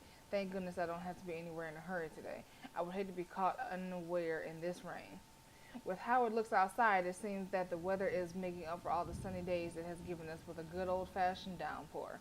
It does let up within a quarter of an hour. However, a day beginning with a cloudburst like this, locals usually take it as an immediate sign. Luxembourg's abysmal weather is back, likely for good. There's this rubbish about how the heavens cry with you through the rain. If anyone sentimental enough knows what I've done, they'd probably spout this stupid thought my way. Well, I think it's a little bull. Hannah would roll in her grave at the thought that the heavens made it rain for her. How you know? You don't know her. You don't know her. My Hannah. She was never one with the dreary weather, always enjoying the scarce sunshine on rare sunny days. She had been loving the abnormally sunny week thus far. If only things had not come to this. You mean that you killed her? Sorry. But it is already far too late to regret everything. Sorry. And thankfully, somebody interrupts before I can start brooding of what ifs. Perhaps the only time I can appreciate the man's insufferable prying. Are you really going to stay in bed all day? Yeah. What do you want? You must have been really rattled by what happened yesterday. If you need to talk about it, I am quite qualified in that regard. And you aren't even the slightest bit bothered? Truly? Not even the slightest bit worried? I was worried. But I realized that it's not my life in danger, is it? My worrying will not help matters. Neither will yours. He like this ain't got nothing to do with me. The detached manner in which he admits this annoys me to no end. Exactly. Oh, as a matter of fact, it is your life in danger. All I gotta do is spill them beans. I ain't gonna worry about shit. Because if I find you lacking, if that woman finds their way anywhere near me again, you'll be following in the footsteps of your predecessor. Are we clear? Did you kill him too? Do what you have to. In fact, it'd be best if you keep busy. Do what needs to be done, and if I see you even idling for 1 second, I won't be happy. He doesn't say anything else. There is no witty retort. It isn't a threat, but a promise after all. I don't take kindly to incompetence, especially when it comes to affairs that affect my very safety. I will kill if it ensures that I live. Are there any updates about the woman? Being in the dark has me on edge. Information, any at all, may very well help me in calming down. I've already briefed security about her, and more from the agency will be arriving tonight. But they haven't seen anyone fitting the description. So you have nothing then? Fat lot of use you guys are. What do I even pay you for? Do me a favor. There's the door. Don't let it hit you on your way out. Oh, you know, you're right here. You hear that like, it's like a shower, like someone taking a shower in another room. Exactly. He said, you're the one who killed her. What's that got to do with me? Exactly. Other people kill left and right, and nobody has said a word. That's what I'm saying. Ashton got to get back on the case. He got to get back on it. We need somebody who actually cares. Well, there is something. It's about McCulloch. McCulloch? What'd you do with her now? Though I'll deny it, I do find myself a tiny bit interested. I called her secretary about taking the day off.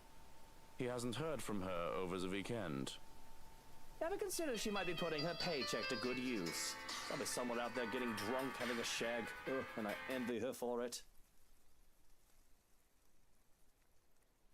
As long as she's here for work, what and who she does in her free time is her business.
Sorry. Hell, maybe she's found another client to sleep with. I'll commend her if that is the case. It's a good way as any to make connections and get business. Ain't not everybody fatting around here and having illegitimate children. I would be a hypocrite and a liar if I said I didn't get some of my business that way. So you've been just sleeping with everybody. Oh, my poor Hannah. Oh, scratches that itch too. Get the fuck out. That's all well and good. Exit. But she's not answering her mobile either. Mr. Parker will be filling a missing persons case with the police if she doesn't turn up today. Okay, interesting as all this is, why bring this to my attention? If we've lost an interior designer, just find someone else to take her place. If I knew that letting Hannah hire her would bring so much trouble, I would have stopped her at just the sex. The last anyone has seen of her was here, the morning of the party. Your housewarming party. That isn't good news. It wouldn't do for the police to hear of this and to suspect. They are not welcome in this house. The niggling voice in the back of my head starts loudly, though its presence is both unwanted and unnecessary. If they come to investigate her disappearance, you need to make a decision. What will we be doing with the madam? Because if they come to interrogate her disappearance, well, we don't want them snooping about the house. Not until dearest Hannah is taken care of, because I'm the fool who can't let her go. It's ridiculous that I'm so sentimental about something that amounts to nothing more than rotting meat. As it is, the body is still decomposing on the inside, internal organs being the first to go. If anybody found her, they might still think that she's only sleeping. First sign of flies and maggots aside anyway. It's been less than 48 hours, but give it a day or two and the thing will only get worse. My bedroom already smells like rotting fruit. The scent is faint and lingering. It persists even though all Johann has done to decontaminate the place without touching the body itself. Leave it for tonight. I'll think of something by then. Until then, I want you on top of everything. Now, if we're done here, I'd like to go back to sleep and...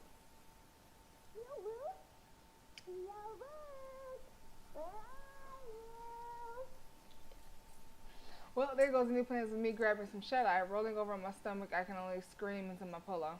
Of course, of course. Mm-hmm. Nope. Get your ass up.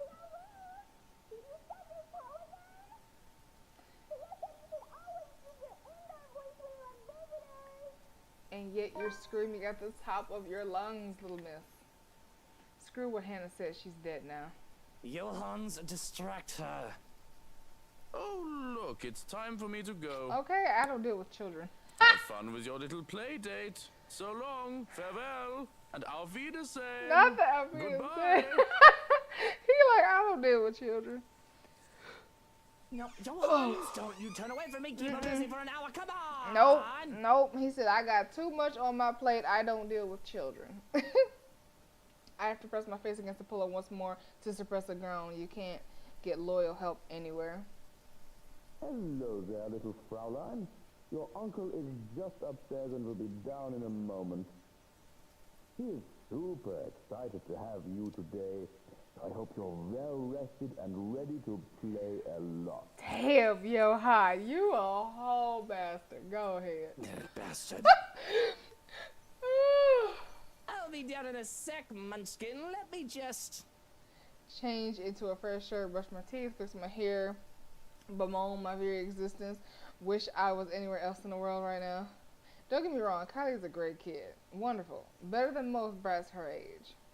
But handling a tyke is the last thing I want on my agenda right now with this whole Hannah business. Fortunately, I am well versed in how the world works. I've long learned that the show must go on no matter what hurdles come in my way. So I set to preparing for the day. Running a comb through my hair is just divine and simply makes me feel more human. Bed hair is disgusting, though it isn't as bad now as it was when I was a child. With how expensive a trip to the barber's was, I often had to grow it out until my mother had time to cut it for me. The curls and tangles were simply horrid. Why, I was even mistaken as a little girl. Because of that, it certainly doesn't help that I was named Lucille. That is true. That is true. A freshly pressed shirt is enough to chase away the last signs of sleeplessness. What? Jesus! Okay. The feel of crisp and clean clothes, bitch. The feel of crisp and clean clothes in my hands is a clear marker to the start of the day. Smoothing down my suit and my hair with a sigh, I steel myself for the horrors that come with taking care of a child. Good morning to you, Luke. God, I did not feel like hearing her voice today. Speaking of the devil and she shall appear. Bright-eyed and bushy-tailed, Kylie grins. Where is your mama? She dropping you off a little too much. Kylie grins up at me as soon as I open the bedroom door. She swings the backpack she's clutching, hitting my leg in a show of impatience. Wait, watch yourself, little thing. And looking entirely unapologetic for it. Hold on. I am not. Let me shut up. Tell me you forgot. Yup. We're waiting today. Yeah, I forgot, baby girl. I nearly did, really. It's hard to remember something as trivial as an ordinary playdate when the murder is fresh on your mind. But there's this instinct, long ingrained, to act as if everything is normal despite the blood on my hands. Else I would have spiraled out of control a long time ago and things wouldn't be as good as they are now. Besides, she's a bright child, tolerable. Kids got a good head on her shoulders and can get pretty mature for her age at times. Of course, they have to thank me for that. Her parents can take partial credit, but Hannah and I have been there for this kid since she has been just a small babe.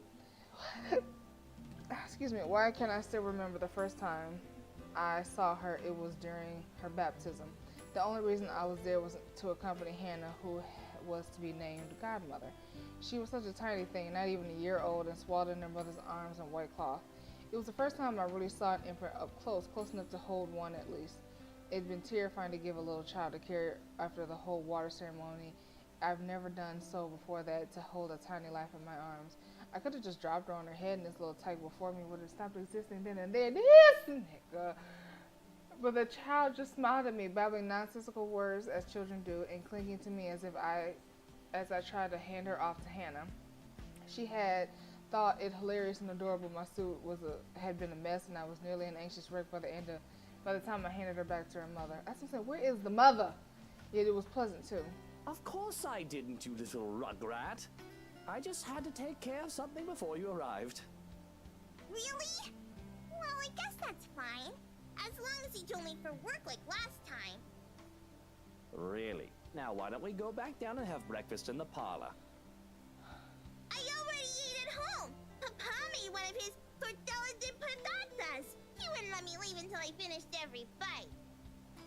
At the Suarez infamous tortilla de patatas, yeah, those things are a hazard. You can probably use one to bludgeon someone into submission with how huge they are. It's a miracle Kylie can still be so energetic. I'm telling you, because after a big meal, I am out for the count, okay? Out. I had trouble staying awake the first time I had one. Speaking of staying awake. Well, I need some coffee in me at the very least. But if you'd like, you can jump straight to dessert.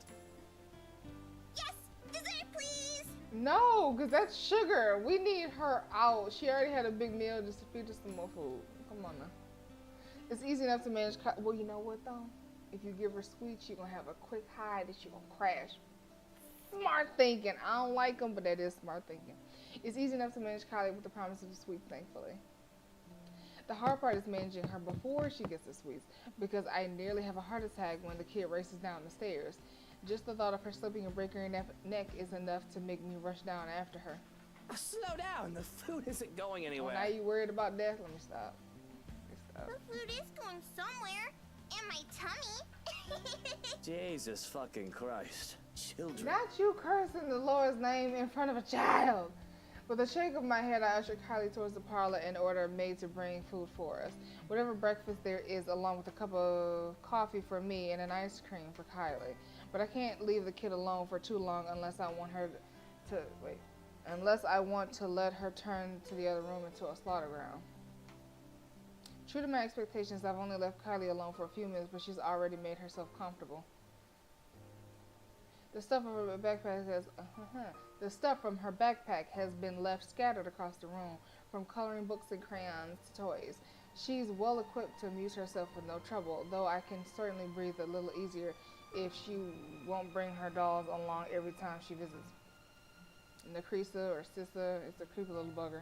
It doesn't help when Kylie left her during one. Finding the thing at the bottom of the stairs staring up at me at 3 o'clock in the fucking morning is a memory that won't be leaving me anytime soon. Good. Get his ass. Even now, it stares at me with where it's seated. I'm wholly tempted to just throw the thing out into the fireplace and banish it from where it came.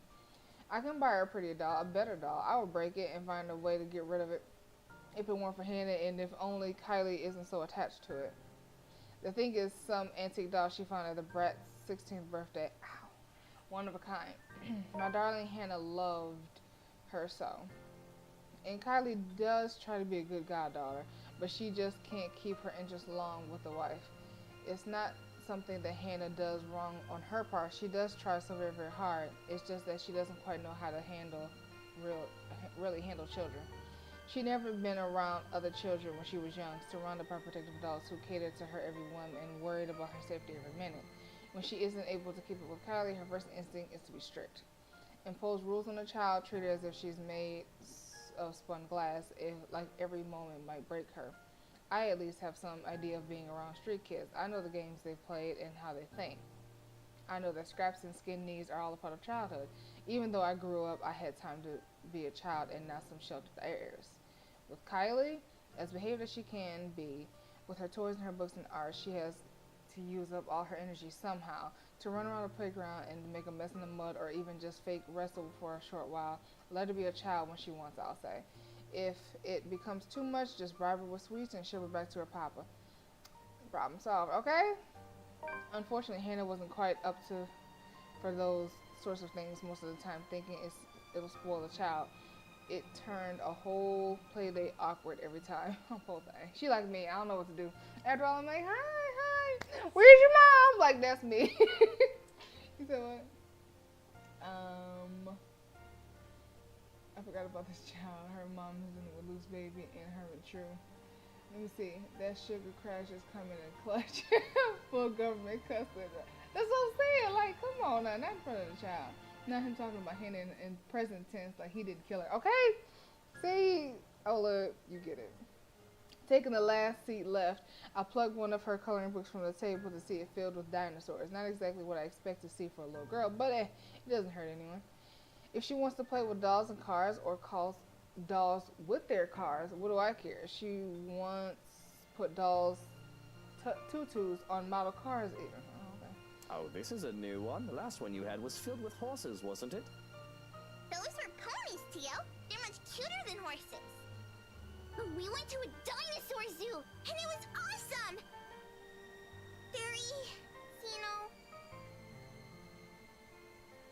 Siri, dinosaurs are my favorite. I have no idea what that is, but it must be something. I'm only familiar with the T-Rex myself. Yeah, they found, fossils of its claws. They're really long. They think the whole theory might be a bazillion meters tall, even bigger than a T-Rex. Cisa says it'll be big enough to eat all of my classmates. You said that evil look she got on her face. Where is your mama? She only laughs as I scrunch my nose and grins. Takako says you're making a really funny face. Who the fuck is Takako? Taka who?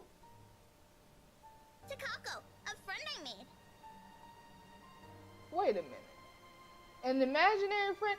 Didn't she say something about Takako last time and we were supposed to get somebody? Hold up. I'm okay. So she got an imaginary friend. I have to stop and look around expecting one of the help to be here.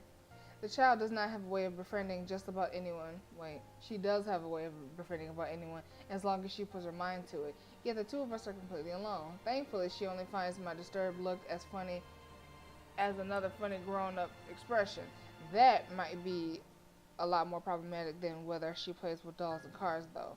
Both the thought of Sissy giving Kylie ideas and one of said ideas being massacred by dinosaurs, something I probably need to bring up with her father aside from work. But beyond murderous dinosaurs, creepy dolls, and imaginary friends, I find no trouble with Kylie. She's as energetic and precious as any tyke her age can be. She's an angel if she can get comfy and settle in after getting her sweets. God, that looks sugary. Looks good though, I'm not gonna lie. We took into our waffles as soon as it's brought in.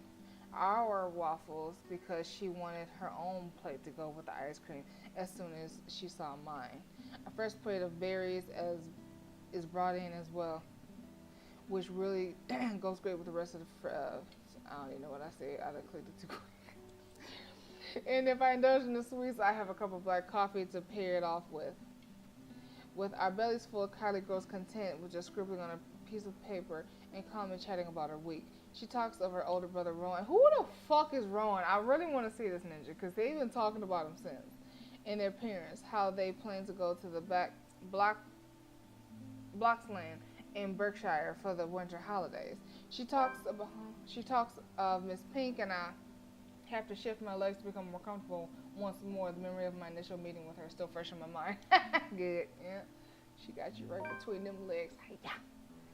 The little brat is quickly to defend her favorite academic as well. The woman has yet to offer a proper apology, and she wishes to give me one on her behalf, all diplomatic like I taught her. She talks of the sad man in the park, and that's Zach, and her new friend who likes to play hide and seek when she's not sniffling in the loo. The little kid they were looking for. Okay, I'm trying to catch up. Even though I sped through it to get back, I don't remember. Let me see, when finally she finds nothing new to talk about, she goes back to her drawing. That'll change as soon as her stomach settles, of course, the calm before the storm. Because, behaved as she is now, I can feel the curiosity just radiating off her. There's a restlessness buzzing under her skin and a question on the tip of her tongue, as they often are with children her age. But for now, I can take this piece with no complaint, of however long it stays. I have fun with the crayons as well as the child's insistence, even if I can't really draw. With Kylie using the black crayon, that leaves me with the yellow one. She only got 2 crayons, and yet you a whole entire bajillionaire? Come on, number. I absentmindedly start to doodle flowers, which is just about the only thing I can do decently. I'm halfway filled the page with yellow when Kylie breaks her silence. Theo, where is Tia? Yeah, where's Tia? She's still sleeping in bed again? Is she gonna join us later? I'd be lying if I say I'm not worried about going on with this line of questioning.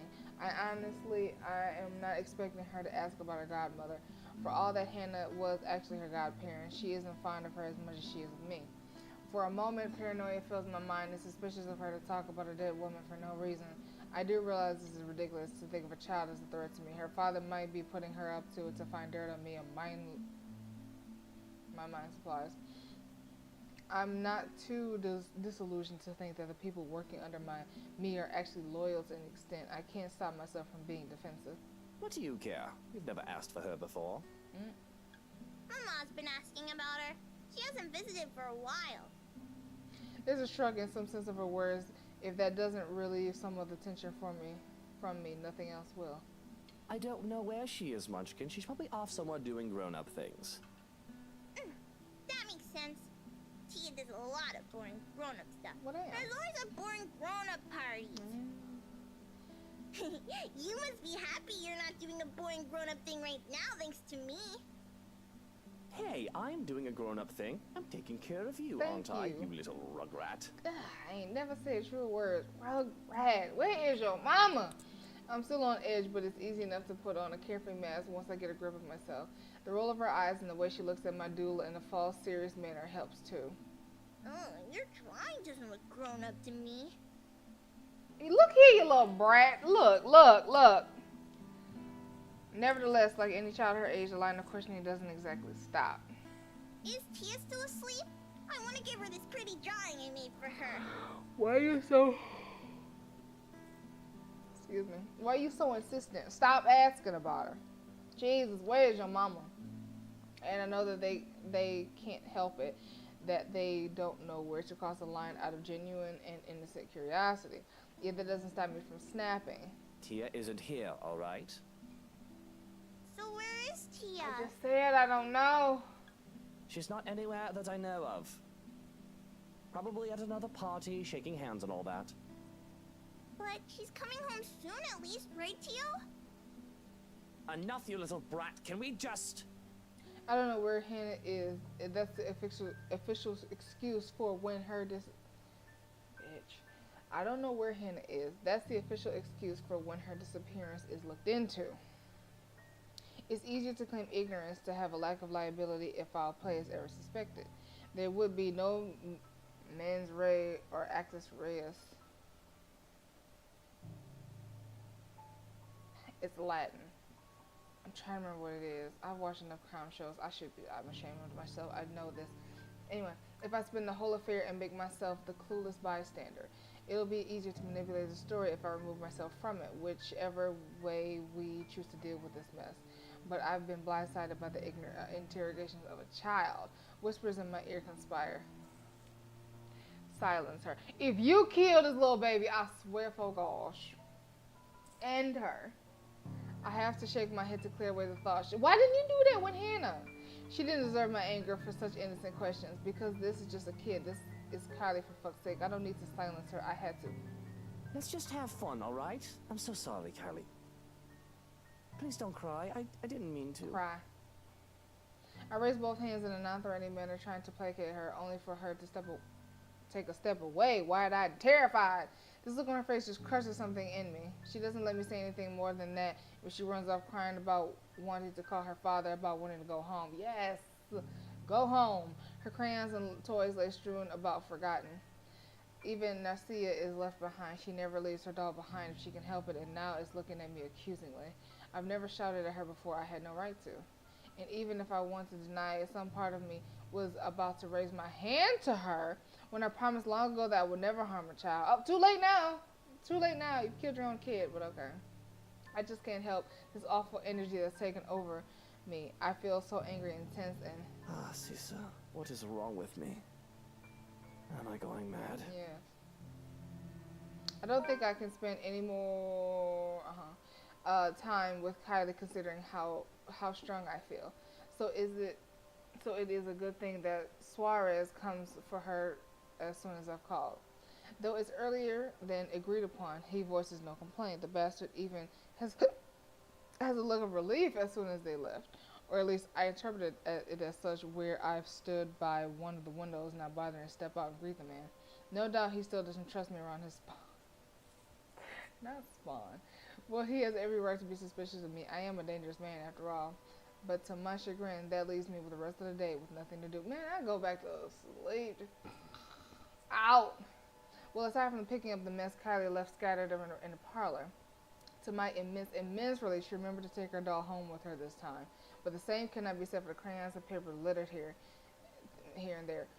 First things first, I snatched my own doodle off the table and ripped it to shreds, leaving no hope that it will be seen the light of day. Damn.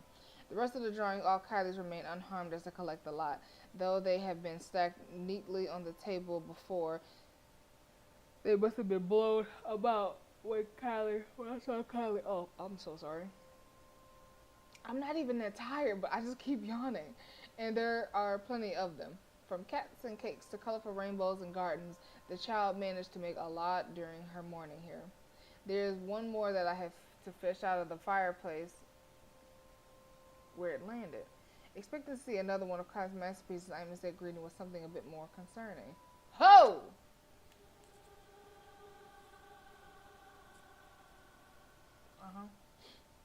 Yeah. This is me. And then there's Kylie.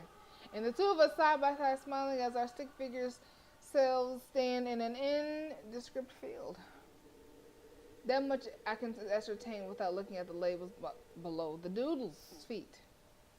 But a third figure stands next to me in the drawing. A woman with her face hidden behind a curtain of black. Takako! The writing under her... Hold on.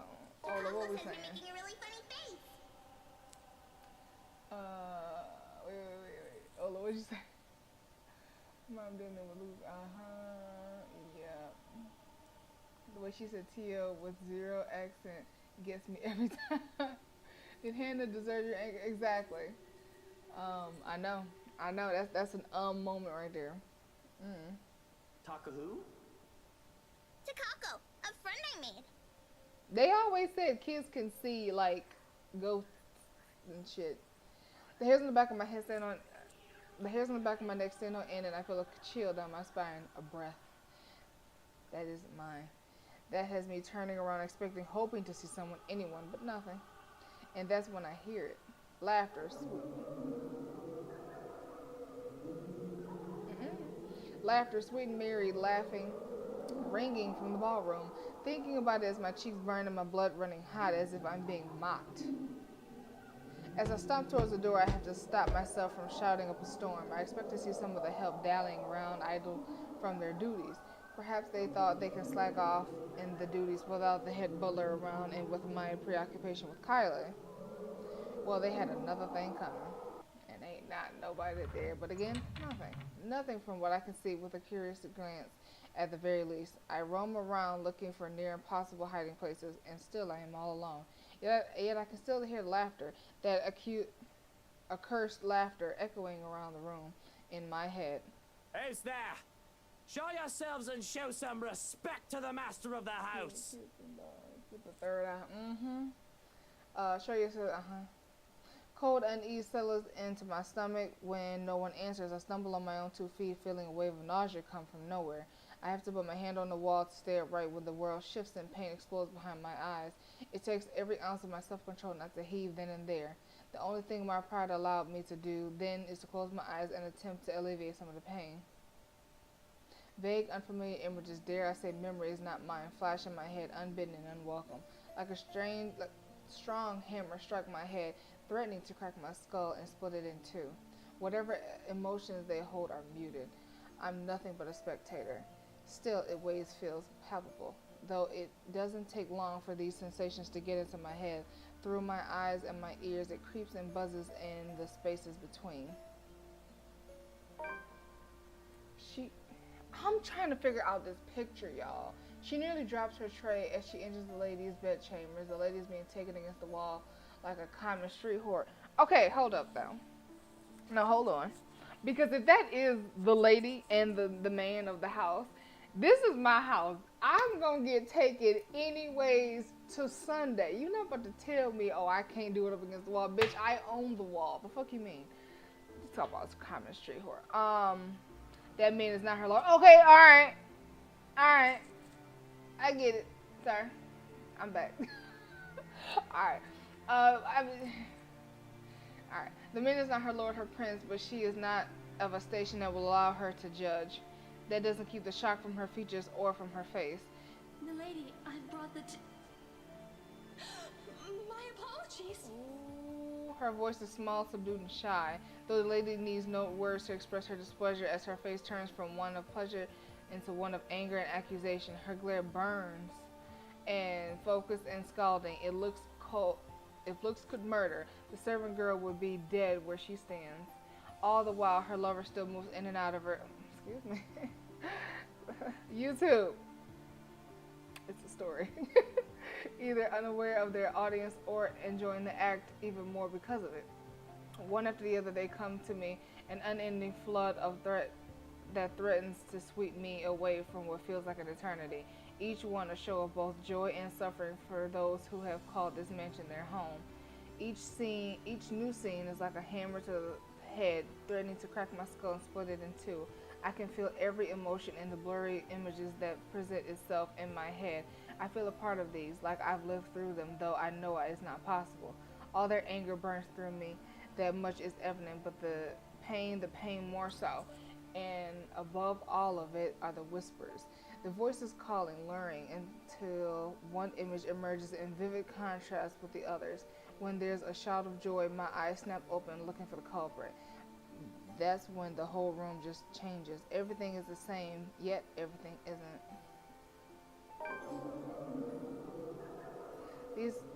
There are people everywhere, laughing and dancing. It should be concerning about them, but my mind finds it easy to dismiss them as they fade in and out of nothingness. Instead, I find my concentration drawn to a man and a woman, though one can only call them a lord and lady going by their clothes. And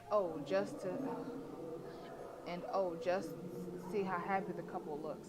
Though the man's eyes are eerily blank, like he's not all there. His face is familiar, though. In fact, they both are. But I can't quite place why. The two make a pretty picture as they dance in the center of the ballroom. Even the phantom crowd's attention stay on them. It reminds me so much of Hannah and I during the early days of our marriage, the honeymoon years they call it. We were happy then too, all smiles in her sunshine, even with the normal dreary weather. Younger, we had less to worry about, or at least thought that way. I wished we could go on that way even with all that I did and had to do. But life has a way of catching up. There was work to be done. Although we had to stay the loving, perfect couple in public, I could not afford to look so weak, to appear tied down to someone else, to those who who I really am. I had to harden my heart when I have business, but it hadn't always been so easy to just switch that part of me on and off. Jesus, bruh.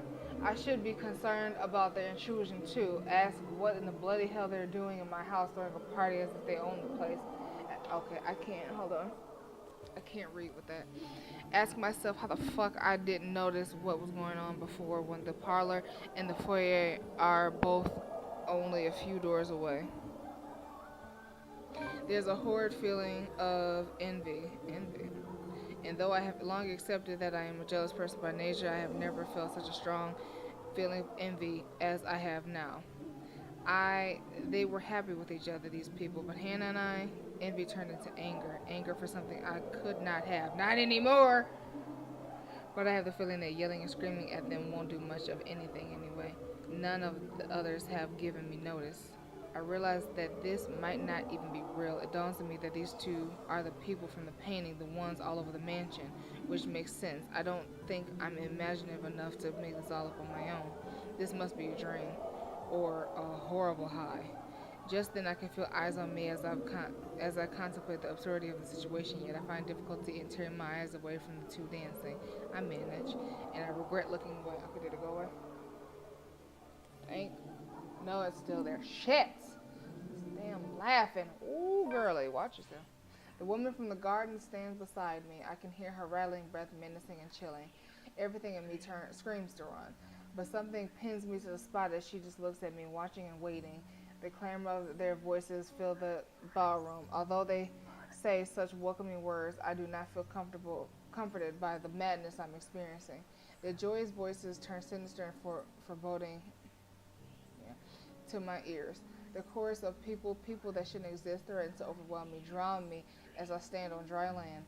The music still plays as the phantom quartet continues while I stand there vulnerable and afraid, but the dance has already ended, and I'm afraid that I might just be tonight's entertainment. Attention is all well and good until bollocks like this go down.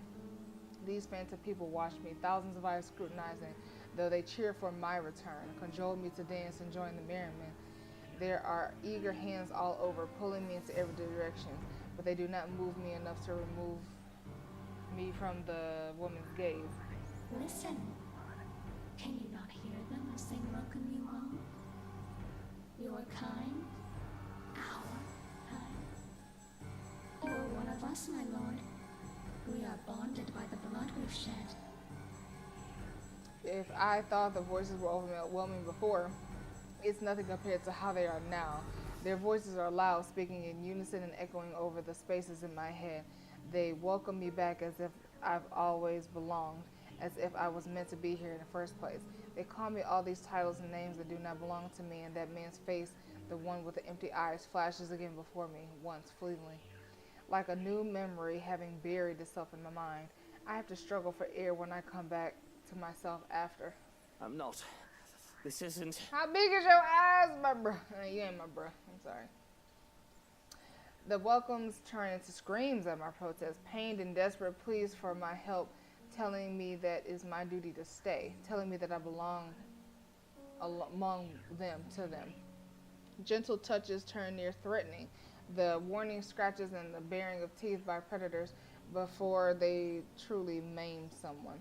My mouth goes dry, like mine is now. Like, hold on, y'all. Oh, good Jesus. Okay. My mouth goes dry and I struggle to speak, some sense in this hallucinatory madness, but I don't get the chance as they drown out my voice. Our lord, my prince. At their words, there's a compulsion to stay, though my head races in my chest and the fear I should be experiencing refuses to register in my mind. Mind and body war with each other, nearly tearing me in two. Oh, you finally returned to us. The compulsion to walk into her arms is strong. Whispers in my head tell me to go to her. They say that she is safety, she is home and heart. She ain't gonna talk no more? We have been waiting for so long, but repulsed at these thoughts, I wrench my hand away and turn with a small gasp. Without hesitation, I start to make a run for it, nearly falter when an angry shriek pierces the air, inhuman and monstrous. Damn, girl. I don't dare look back, I just run. I don't care if this is a drug-induced hallucination or not. Just run. Out of the ballroom and out to the parlor. It's only then that I bother to look back, hoping and praying to the God I scorn, that it did not pursue me. I would have run all the way out the mansion too if someone didn't get in my way. Not Johann. I glide with a body much larger than mine and fall back to the ground, head spinning as I look up at the stained glass. Turning my head to the side replaces the colorful sight with a pair of shiny black shoes. Fatigue fills every inch of my being, making me refuse to get up. Meanwhile, a familiar head of ginger hair looks down at me with amusement. You really must look where you're going if you insist on running about. Do tell, where is the fire? Oh, thank God you're here. I do hope you don't have a concussion. Can you count backwards from 15 to 1 for me? I'm not gonna hold you. I think I've said this before, but just humor me. A good question to ask if somebody's like delirious or not, ask them to say the days of the week backwards. Yeah. Anyway, Oh, fuck off, you wanker. Just help me up. I do not think insulting me if you do have a concussion is a smart decision. But no, really. 15 to 1. That woman, she was here. I told you to keep an eye out for her. Hold up. Ola been talking.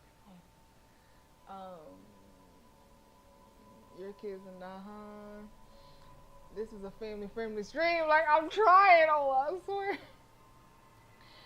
Run like a little baby. Is that an actual hard thing to do? When you're delirious, absolutely. Like, if you ask somebody, they cannot do it. They cannot do it. That or the months backwards, it is hard for them to do it. Because the first thing they'll do is they'll say it frontwards. That's their way of like, oh yeah. I'm like, no, now do it backwards. Well, where do I start? Wherever you want.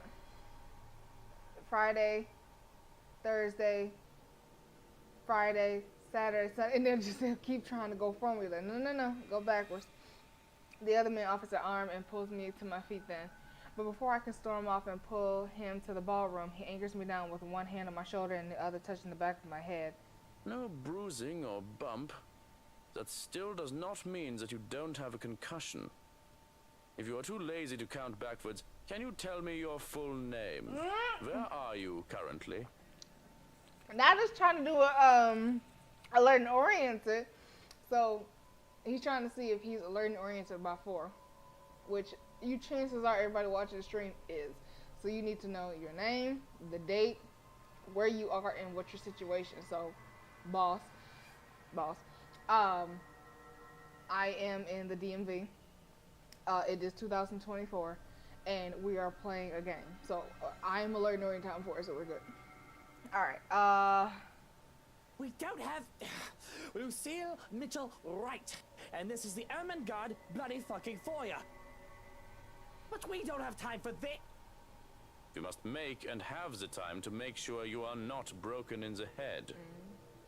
I have already sent security to scour the whole house when I saw you running out of the parlor, Dummkopf.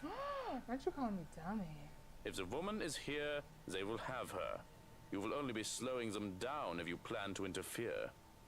When he points that out, I realize that there are guards starting to filter into the house as we speak, with some already searching the nearby rooms. Armed and uniformed men go in pairs, making it so that the house is in a flurry of activity. He lets go of me then with the knowledge that I'm not going to keel over anytime soon. I was hoping that you would be tired from dealing with the young miss on my return. Not you expected him to get rid of his sugar high too. That's the kind of respect he has for you. He thinks of you as a child. There you go. Instead, you come running and hit your head. Such a troublesome boy.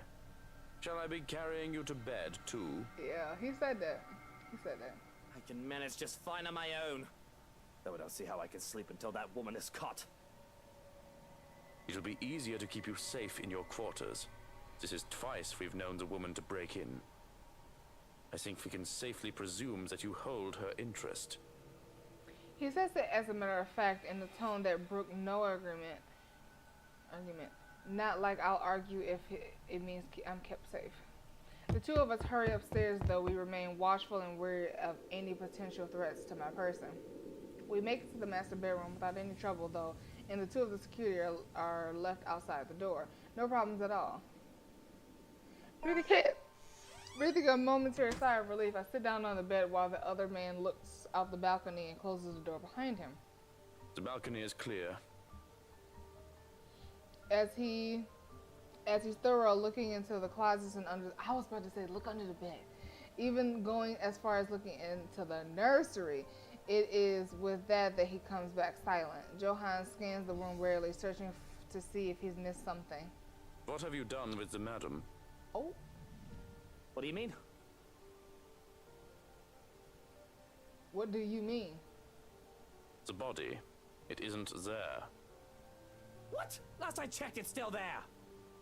It's not like anybody knows where the fucking body is. Did it just stand up and walk away? Got tired of being dead and decided to unkill itself? It isn't there.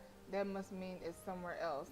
And the house is crawling with guards, none of who knew that Hannah was already dead. I feel the color drain from my face, and before I can take a step out, he raises a hand to stop me from charging out there. Stay. Stay?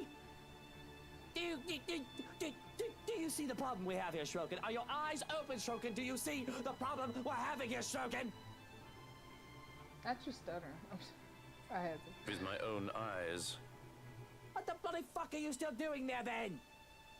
Honor's corpse. A corpse is missing. If anyone else finds that bloody body, we are going to have an even bigger problem than Suarez's company leak. Which is why I'm asking you to calm down. This isn't... You do not understand, do you? Okay, everything is at stake here. Money, reputation, connections, the company I've built, everything. There's no second thought as I reach under my bed and pull out my knife. I have no doubt that the other man can take me on if we're both unarmed, but with this, I can even the field, or at least deter him from escalating the situation and risking hurting either of us. I'm going out there to look for that damn fucking body, and you're either with me or you're fucking fired! Damn. I am not risking anything. I am not losing everything. Still, like a stubborn mule, he refuses to budge from the door. There's a withering look on him that I try to match, one that was somehow I am losing fast to, even with him not saying a word yet. Can you see yourself in the mirror right now? You're in no proper state to go looking for anyone, let alone your wife's dead body. If it'll make you happy, I will do the looking. But please, and don't make me repeat this, stay where it's safe, where security can find you. We already have one matter to be worried about. Please don't add another one to it. Perhaps this is tone. In spite of his general disdain for virtually everything that has to do with me, I'd like to think that over the years he has grown some sense of duty to his employer at least. Much as I loathe to admit, I trust him over any other servants in the house. So, in Ephesus. You have 2 hours, Shrokin. I don't think it'll take that long to find one lifeless fucking corpse in this godforsaken house. Oh shit, sorry. 2 hours. Any more than that, I'll deal with my fucking self. Of course. Despite his words, he lingers. If I didn't know any better, I'd say he wants to make sure I get in that damn bed and sleep before he turns away from me. What am I, a child, watching me and treating me like one? There's a reason why we never get along. Well, what are you waiting for? Nothing. I just hope you're happy. Verily, now mush! As you wish. Only then does he seem to get the hint. With a nod, he leaves and locks and closes the door behind him. For a moment, I still hear his voice while he gives the guards outside firm instructions, then a hush as soon as he departs and his footsteps fade away, one that doesn't quite last. As quickly as the silence settles, lightning flashes across the sky, followed immediately by the loud boom of thunder. And that wanker strikes so dangerously close that I feel the electricity in the air. The power goes out not a second later, and I feel as if I'm being mocked by whatever greater power there is. All is deathly still for a moment, but soon the rain starts once again. Far heavier than the light drizzle from this morning. Its pitter-patter hitting hard against the place's roof. Despite the noise, I find myself drawn to my bed, exhausted, hoping for a little nap. I'm safe here. Shrokin will find her, and when I awake, I won't have anything to worry about. It does not take long. Once my head hits the pillow, in a matter of minutes, darkness claims me, bringing with it laughters and whispers of a twisted love from a long time ago. So, let's just think about this. So, are you telling me that the ghost is a previous maid who is so, like, hell-bent on serving the master of the house, and she's willing to get rid of everybody? Like, I'm trying to figure it out, y'all. I promise you I am. Who are you? Who are you? Stay away. Stay away from me. What are you doing?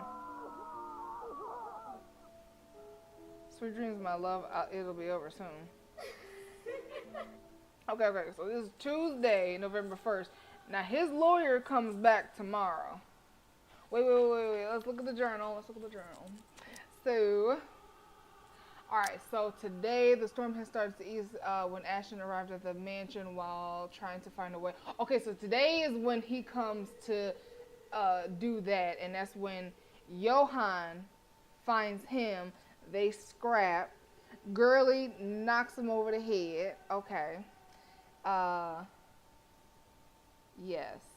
And okay, that's when he also finds McCullough down in the jail cell for several days. Yep. Okay. That's when they come upstairs. That's when he gives her the taser. Yep, and says, wait down there. That's when he, oh shit, I skipped it. I'm sorry. That's when he goes looking. That's when the ghost gets him. That's when Girly gets the thing. Yep, that's when she gets the taser and she beat him over the head. There you go. And then that's when they kiss again. Yes, they're gonna be doing that horizontal hop along soon. Anyway, together they carefully make themselves downstairs. Yep. And then that's when he has the gun, and that's when they see that body, and that's where we left off last time, right? Yep, last page. Okay, so we are caught up. Okay. So now, yes. Yet, in spite of the unfamiliar voice and unwanted touches from shadows lurking in the dark, rousing in a... Excuse me. I've had this hiccup for like 2 months now, so excuse me. In a slow, arduous process. Difficult, every limb heavy with lead, no matter my aversion for the words they murmur in my ear or the sight of horrors. Wait, did I see something?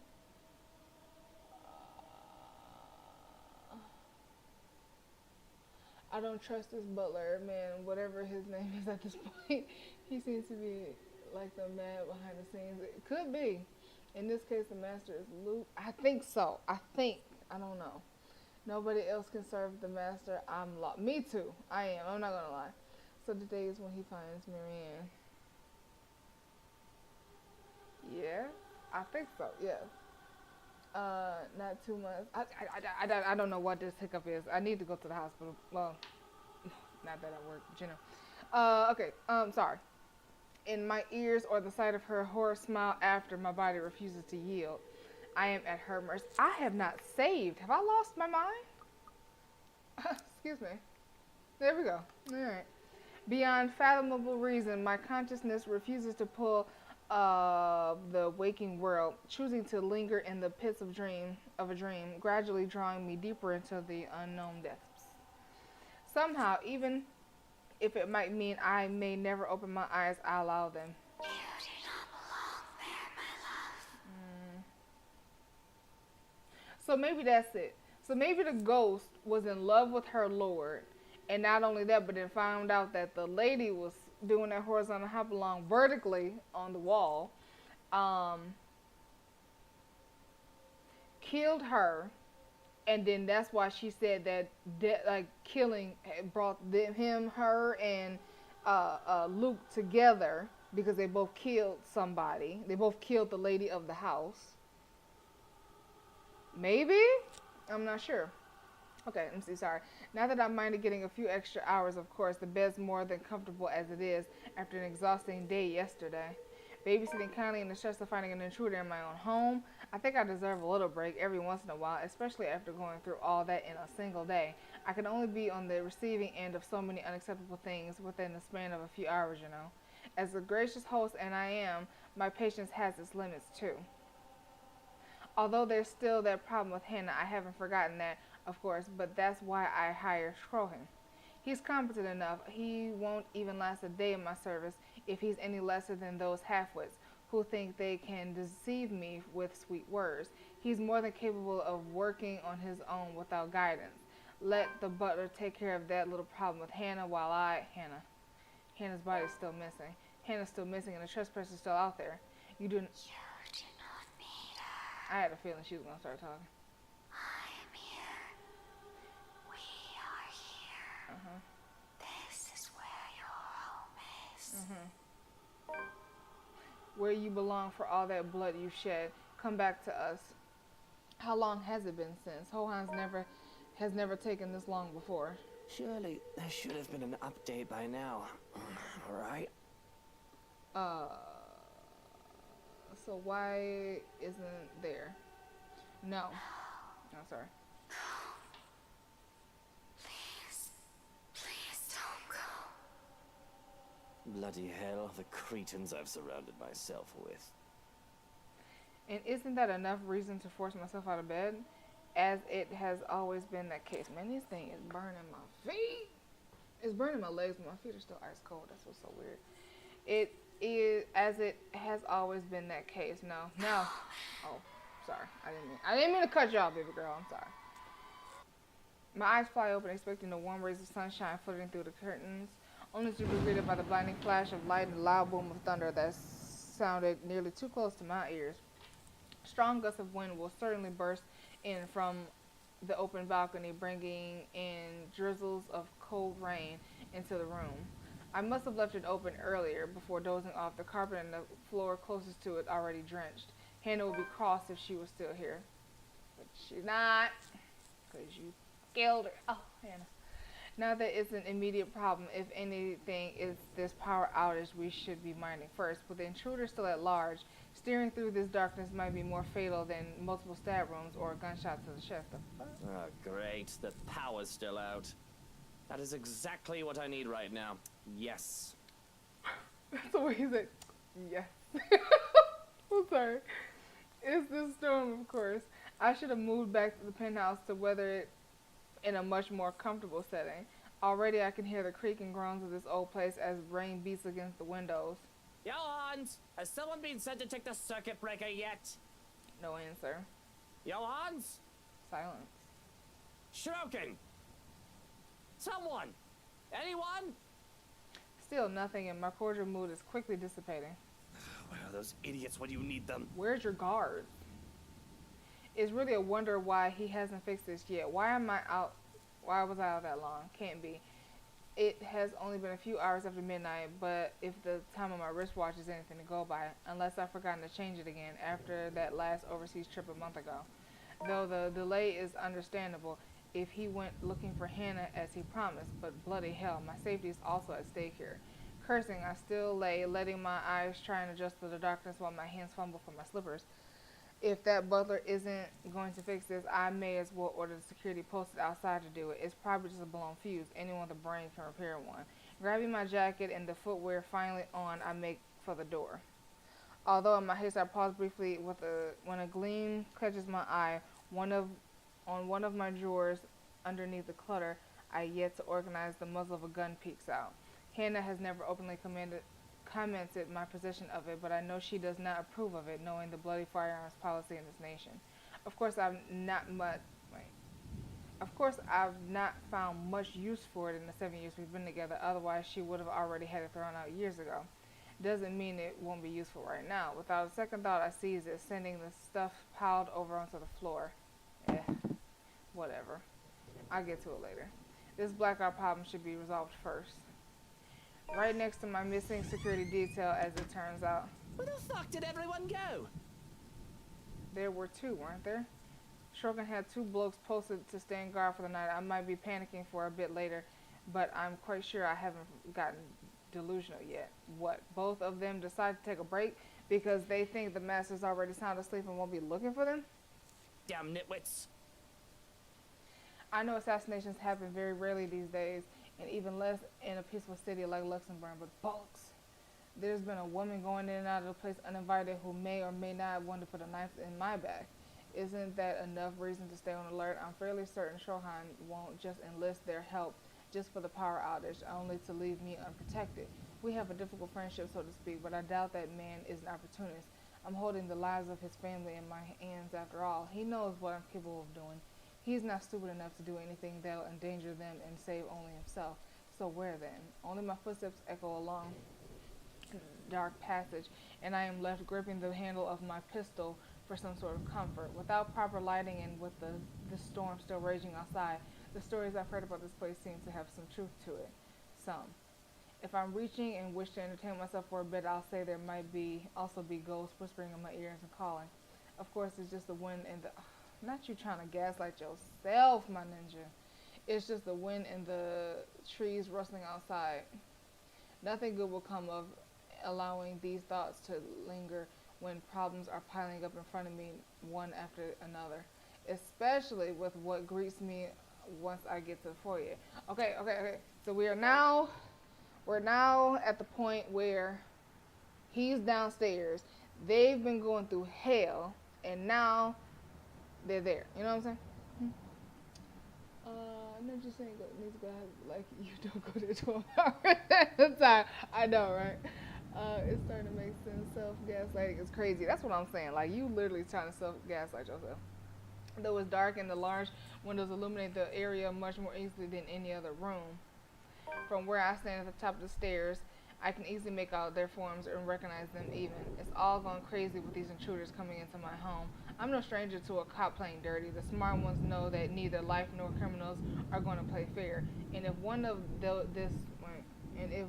this WOG sort is in on this, I'm not surprised too. But Lily, the estate agent, she doesn't seem the sort. And Daisy too. That's why he keep calling them flowers. He got that damn obsession with flowers. Okay. I know mint because she was drinking that mint drink, but I couldn't figure out the flowers. And Daisy too. What will Kylie think of her Miss Pink if the poor tyke finds out about this? Not to mention Mint. Hannah trusted her. I trusted her to be professional at the very least, for fuck's sake.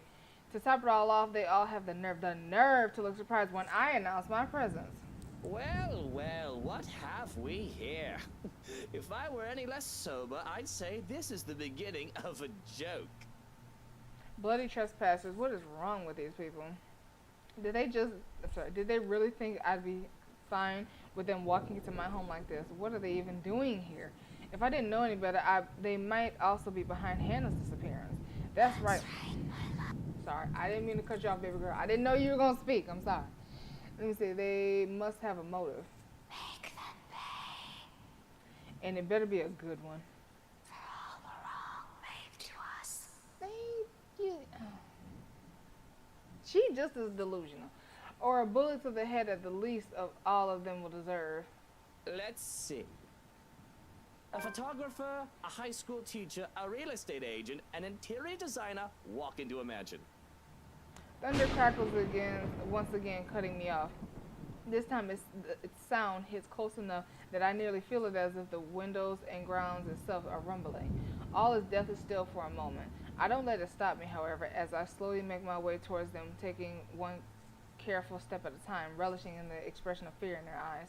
I suppose there's something ominous in this setting, with the heavy rain outside and the lack of light here. I kind of like it, to be honest. Adds something to the atmosphere. I suppose I must look like the villain now. But short of me getting close to them, a noise to my left distracts me, briefly halting my movements, while curiosity takes over every murmurs in my head. And it's a good thing perhaps that I did, because as soon as I look up I see him. Another trespasser. Great. Just as he's about to jump down from the furniture that has somehow ended up piled and blocking the door to the parlor. What happened here? Sorry, what happened there? And did he really think it's alright to do that on other people's houses? Lout. Teach him, my lord. I knew you were gonna talk early. Put him in his place. This is crazy. My hands already moving before any rationale can stop me. Fingers firm at my gun when I finally release the safety from it and take aim. Not at him, but at his friends. They are his, aren't they? Why else would they all be together? Doesn't matter. He won't let the people he cares about be harmed. My finger on the trigger more than itching to shoot, but I hold back. Sure, I could have simply taken aim at him. But more than seeing him bleed, I want to see the expression on his face when he realizes everything he's doing is futile. He's trapped. Lives are in my hand. His life is in my hand. Had I known there would be a party in my own home tonight, I would have opened a bloody bottle or two. People these days, in my own home. Can you believe it? I feel so left out. I can tell the exact moment the realization dawns on him. A short second of his body freezing and blood draining from his face as soon as his feet hit the floor and he looks up. He's already a prey trapped in his own recklessness. How pathetic. Oh, And really, sorry, Daisy, girlie. even you. Speak up quick, What man. would Kylie say? Luke, this isn't what you're thinking. You have to listen to us. There's something going on here. Well, obviously, why else would people be trespassing in my home? What about little Lily over there, then? What's your excuse? Checking back if your clients are doing okay? Is that it? Is this what this is? Sorry. We're doing okay, by the way. Sir, please. Oh, please, what? Becca's right, sir. We need to get out of this place. You need to leave. Tut, not a good enough excuse, darling. You people are the ones who need to get out of my sight. Don't worry. I might consider pressing lighter charges for the woman. Can't say the same for the rest of you. But really now, I swear the people of this city need to be taught the meaning of privacy. This is how you want to start the week. Why don't we just go with a bloody massacre if we want to surprise people in their homes, huh? It's just a passive remark, of course. I'm not stupid enough to do something that'll bring negative attention to myself, reputation and all that. I can't risk it. I can't just risk it. The thought of having more dead bodies here, it's already quite too much. It's literally be overkill, especially for someone like me. Nevertheless, joke or not, Feathers. Excuse me, wastes no time drawing his own gun at the slight wave of my own, even if he knows it's already too late. Still, he glares at me. Still, he fights back. Now, Feathers. Manners. And that's why, hold on, that's why, okay, you remember when I had did it and I had him disarm him and then the whole house shook and all the screaming and shit? That's because I harmed her lord. But that's why I had to go back and do the other one. Okay, so yeah, it's something to do with that ghost and him being the lord of the house. Okay, so we getting it. My leg is burning. Hold on. There we go. You're in no position to be pointing that gun at people. There's no desperation in him like I'm hoping, just in the way it's flickering. Excuse me. Shortly before being hidden underneath a challenge. The likes of him are the kind of people I hate the most. Even with their failures already glaring down at them, mocking every worthless move they make, they have the impudence to stare people in the eye. Why don't you put yours down first, and then we'll talk about manners. Oh, he talks back. The gall. The unmitigated gall. You know, your kind pisses me off so much. Annoying most of the time, like a damn pest you can't get rid of. But to some degree it is commendable. I'll give him that. After all, we're almost the same in that regard. Almost. I'm still the better person, of course. He tells me to put the gun down, but I see no reason why I should. I'm a homeowner, and in defense of my own home, I have the right to, I'd like to think. Questionable permits of firearms aside. You ain't even got a permit on this bad boy? Go ahead, shoot. Go ahead. It's not like I wanted this, but I'm already high-strung, and their presence does not help, bloody peasants. I can never seem to figure out how their mind fully works. Take this one, for example. Despite the pride brimming in him, how he matches my glare with one of his own, he simply lowers his pistol after a long second, not in surrender. The tense set in the shoulders tells me as much, but the closest he can get to lowering his own ego in favor of something I can't quite place. Interesting. Got him in. I'm almost disappointed.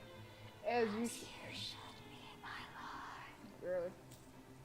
I've expected him to hold until one of us shoots the other. Can't say it'll be more exciting that way. A bullet inside any part of my body isn't something I'd like to have on a bad day like today, or any day for that matter. But it'll surely be predictable of him. And I like predictable. They're the kind of people who are the easiest to deal with no matter the situation. With them, there's no second guessing what they'll do. He shoots, I shoot, one of us dies, the other one walks away. Nothing complicated. Nothing requiring much brain power, just muscle memory and who's the better shooter. End of story. Yet here he is, dragging a deep breath in and setting aside the only thing protecting him. I can easily shoot him this way, be done with the whole farce of a conversation. Instead, I find myself listening, a concession for a person who in another life would have become the person I am today, had his circumstances allowed it. Were they in the same foster home? I'm wondering. Damn shame. We might have gotten along. Listen, right. I need you to... But alas. You broke into my house, and somehow, you expect me to listen like a good little boy. Yeah. Are you a bit touched in the head, Feathers? I'm not the one breaking laws here. Look here, fucker. If I wanted you dead, I could have done it so many times already. In fact, I can easily shoot you down right here, right now. And you won't be able to do a damn thing, even with that gun. A meeting of two prideful blokes will never go well, whichever lifetime it is. And I can only laugh at his audacity, his lack of shame and fear, even facing the business end of my pistol. You know what I'm thinking right now? In another lifetime, we would have probably gotten along well. The best truth I can the best truth I can the best truth I can offer him. Not many people, those who have slighted me in particular, live this long to see it, and he should be grateful. Grateful. Go ahead, girl. You're already gracious enough, allowing him to stand in your presence like this. Yes, especially when he has a lot to answer. Preferably right now, because as generous as I have been so far, my patience has its limits. My amusement can only last for so long. In 2 steps, I'm standing in front of him, grabbing him by the collar and resting the cold nuzzle of the eagle against his temple. Oh, I thought you were going to say, Ashton! I'll do it for her. Luke, no! Oh, okay, now you want to talk. All right. Hey, now you two, I'm sure we can all talk about this first. He'll end up a pretty smear on the wall this close. Teach this. What is it that you people really want with me? This is the second time this week, and I'm really getting weary of this little game. Did the NCA send you to apprehend me? Or has somebody paid you off to kill me?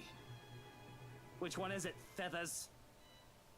Mind you, my arm's getting tired. Better answer quick if you don't want to meet the business end of this gun. And he knows it. Of course he does. Hitman or not, he's been trained, judging purely from the stance. But not many bother to be as cautious as him. One glance at my handgun safety earlier is all it took for him to see I mean business.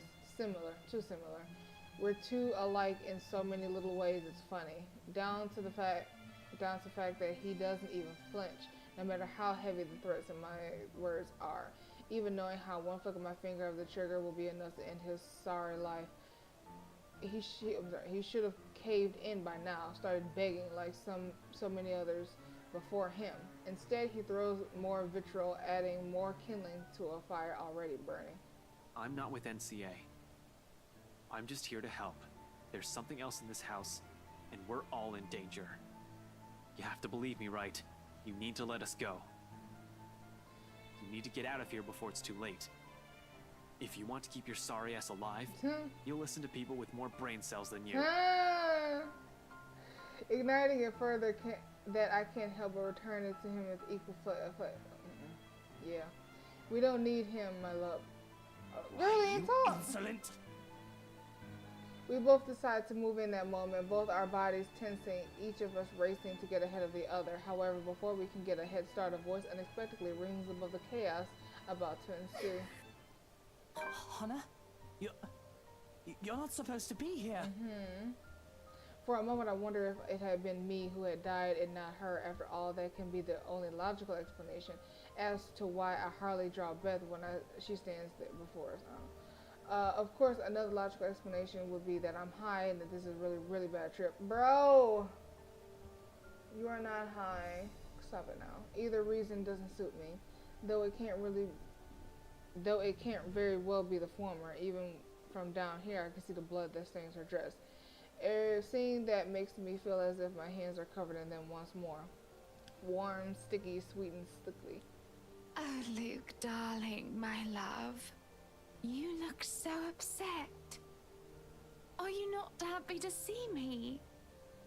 But let's be honest here. Any explanation, any reason as to why a dead woman walks once more is a bad one to me, especially when it's one that I've killed. I mean, how even? How can this be? You're... Do you not find my presence desirable anymore, my love? What sort of sick joke is this? Tell me what's wrong, my dear prince. Does my presence leave you so speechless?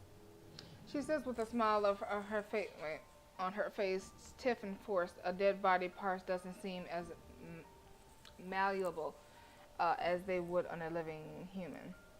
She takes a step forward and her movements are stiff and choppy, like a corpse being forced in position despite the rigor mortis, like the corpse that she should be. I find my voice once more, then she takes a careful step forward, just as the thought of that thing approaching just makes my skin crawl. She stops to listen, fixated on my voice and on my words. No, you're not. You're not supposed to be here. You can't be here. You're dead. Then I killed you is left unsaid, considering present company. And I have returned.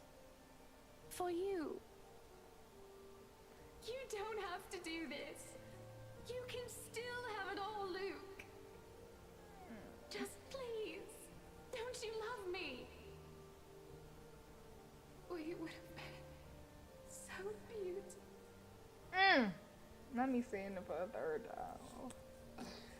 I can still hear her pleas as she begs me not to be rid of her. Not once have I forgotten this particular crime of my own. No matter how much I wash my hands, I can still see her blood on them. She's dead. That is an irrefutable fact, and nothing short of the devil will bring her back. Why are you acting this way, my love? Does this not make you happy? I feel like there's something lodged in my throat, and my heart feels like it's being sat on with how tight my chest feels. Of course I'm happy to see you again, Hannah.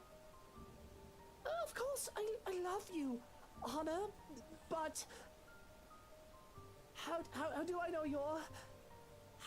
you're you, darling? Whatever do you mean? You look perturbed. Why not come here? I can make you feel better. We have company, baby girl. If by the act of some malevolent god she was back, I don't think she would take too kindly to what I've done to her. This certainly wasn't what I expect. Not the fixated gaze or these loving words. There is no accusation and no anger when Hannah has every right to look at me so. My guilt is overshadowed by the oddity of these illogical circumstances. No. Stay where you are. Stay back. Don't go near me. Don't touch me. Okay. It is that rejection which turns her expression absolutely fearsome. And everything turns to complete and utter shite. Hannah's body shudders and shakes as if she is about to have a seizure until her visage ripples and changes. Golden yellow hair is slowly stained with inky black, and her face melts into that of the woman, the maid from before, with a menacing expression on her face. Along with it is the shifting of a very ground we stand on. It's a slow thing, a whisper, more than a bang, as the darkness creeps into every corner of the room. The walls shudder and groan. Blood runs from the ceilings, crawls down the walls, and stains the floors. It feels as if it's life being sucked from the house slowly but surely. The beauty of the place is gone, with only the dead, decaying remains of a mansion left in its wake. I don't have to wonder if it's just a foyer that's become this nightmarish place. I can already hear it. Gone are the growling of thunder and the lashings of rain and wind against the foyer's high windows. All of it has been replaced by the more grating sound, a cacophony of voices from somewhere and everywhere echoing throughout the now horrid walls, voice that neither belong to us nor the people who live here. What's going on? All throughout the house, shouts of alarm and surprise ring out, a mirror to the horror creeping up in each of us. Who wouldn't be shocked? This is insane. Even Daisy, feisty woman that she is, trembles at the sight of it, clinging desperately to Lily, while Steel and Feathers stand protectively in front of those two. Brave of them, I have to admit, to put themselves in front of like that, though it doesn't necessarily mean they don't have the same fear as the rest of us, something I don't blame them for. There seems to be no end in sight to this insanity. If anything, this only feels like it's the beginning, or of the end. Help me! Oh my God! Please, somebody, anybody! Who are you? Who are you? Stay away! That was loud. No. Stay away. Oh, are these all her victims from before? Stay away. We would have been so cute. She never even got to say the The screams fill the mansion. She laughs all the while, a harsh, agonizing sound that goes on for what feels like forever. Until there is nothing but silence, her horrid smile and pale hands reaching out to me, calling. Oh, Jesus, don't let this be a quick time. Beckoning, pleading. I'm terrified. I really am, like I should be. But I have never been on one to truly stay afraid. I've long learned that fear will not get me anywhere. Cowering in the corner doesn't keep me safe, and it will not keep me alive, not like rage does. I've learned to use this burning hate inside me to survive. There's no difference now. Stay away from me! Why? Why do you wish to leave? This is where you belong, my lord. Remember the blood you shed. The very same one that now taints this house, along with many others. I did not do this, you lie! I did nothing! What of her then? Your wife? Your Sunshine. sunshine? Oh. Doesn't her blood already stain these halls? Stain your hands? Then, Hana's really? You're the one who... You killed her. Your own wife! Damn it, right. I knew you were dirty, but She's He lying! ain't lying about shit. The word sounds so familiar. Just a few days ago, I spotted the same ones at that vile woman who ruined everything. If it weren't for that murder, that harlot. But it's no use. A seed has already been planted in their hairs. Defending myself, especially against the likes of them, is pointless. Bloody hell. Even Daisy's not looking at me with the same revolting stares people have given me once they know of my dirt. So it's true then? With Hana? Hana, Luke? I don't know what she's talking about. Are you that gullible, Daisy? Do you really believe the words of a murderer? No, you deny it. Pointing fingers, aren't we? You see, my love, no difference. No difference, you and I. Just like the rest of us. Just like every single soul in this putrid wreck. Okay, you the one that making it putrid, baby girl. The walls were just fine before you repainted. We waited for so long. You can hear them, yes. Their pleas, their calls, their invitation. Come, my lord. The house seeks its master. She, the monster, reaches out again, her hands a gory, abhorrent sight, along with the smile spread across her face.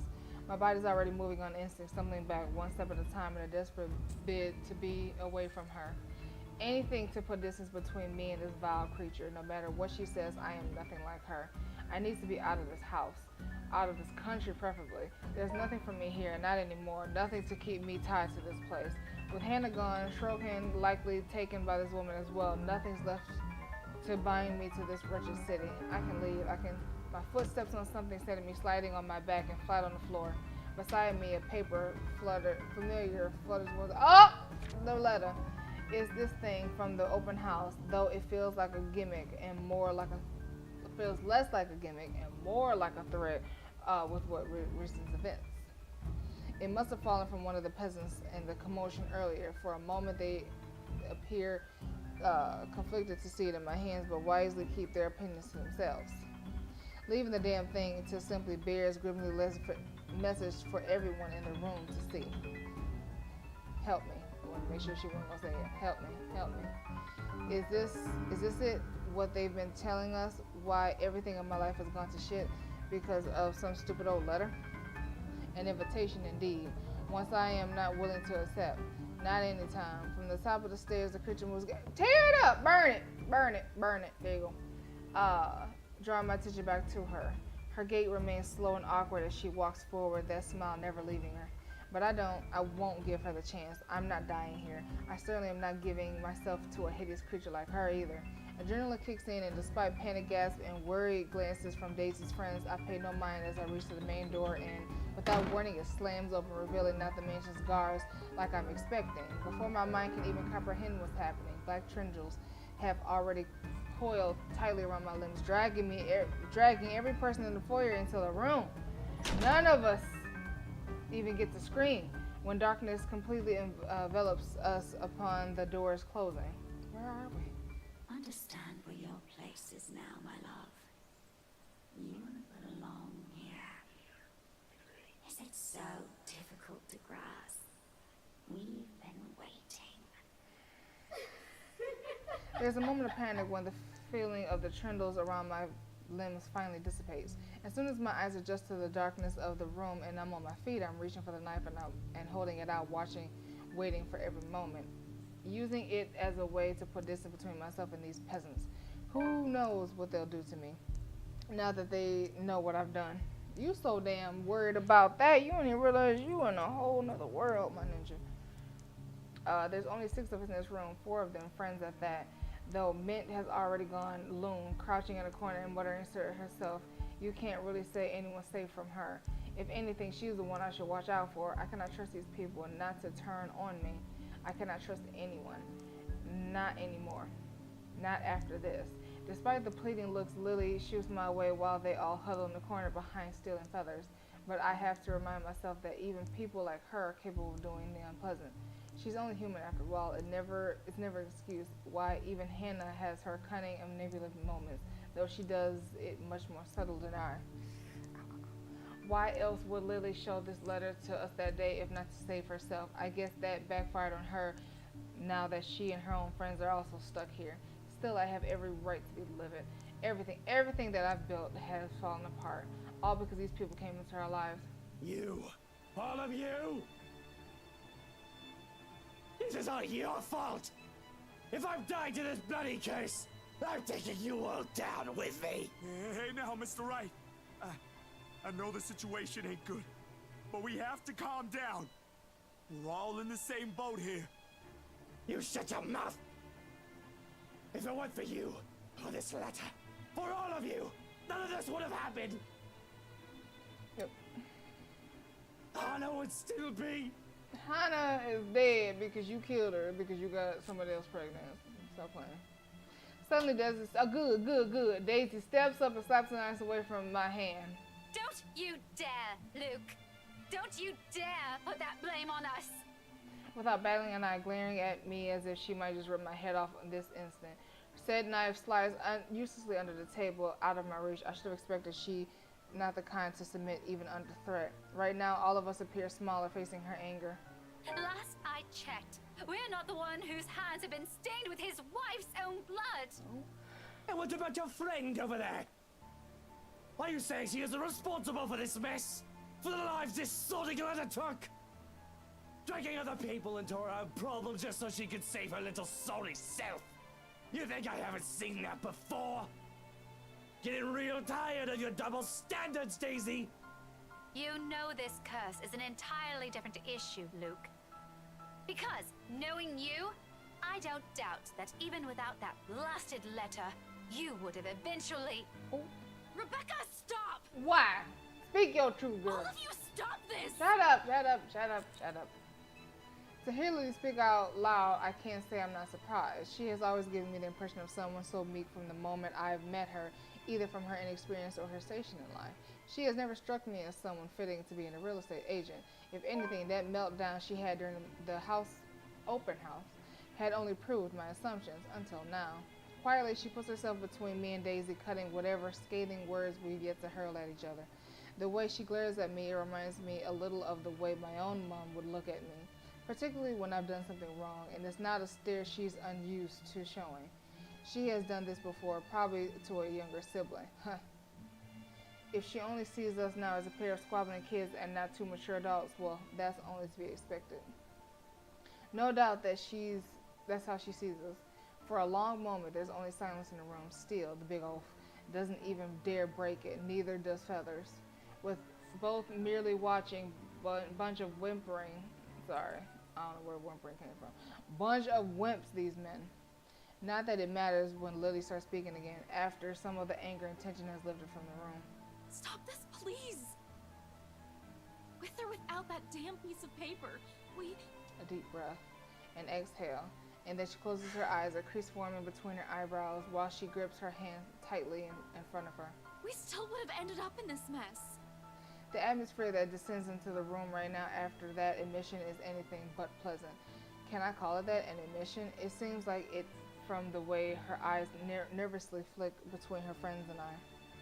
She appears to know more than she lets on, and how she makes herself appear smaller after dropping that bomb on us doesn't sit quite well with me. Impatience isn't something I have the luxury of having right now and bestowing upon other people. What else does this girl know? What else is she not telling us? Because from the looks of this, even her friends has no idea what she's talking about. Unwilling to wait, I grab her arm before she retreats without explanation, waving the letter still in my hand in front of her. Ow! Sir, you're hurting me! Hey, hands off her, right?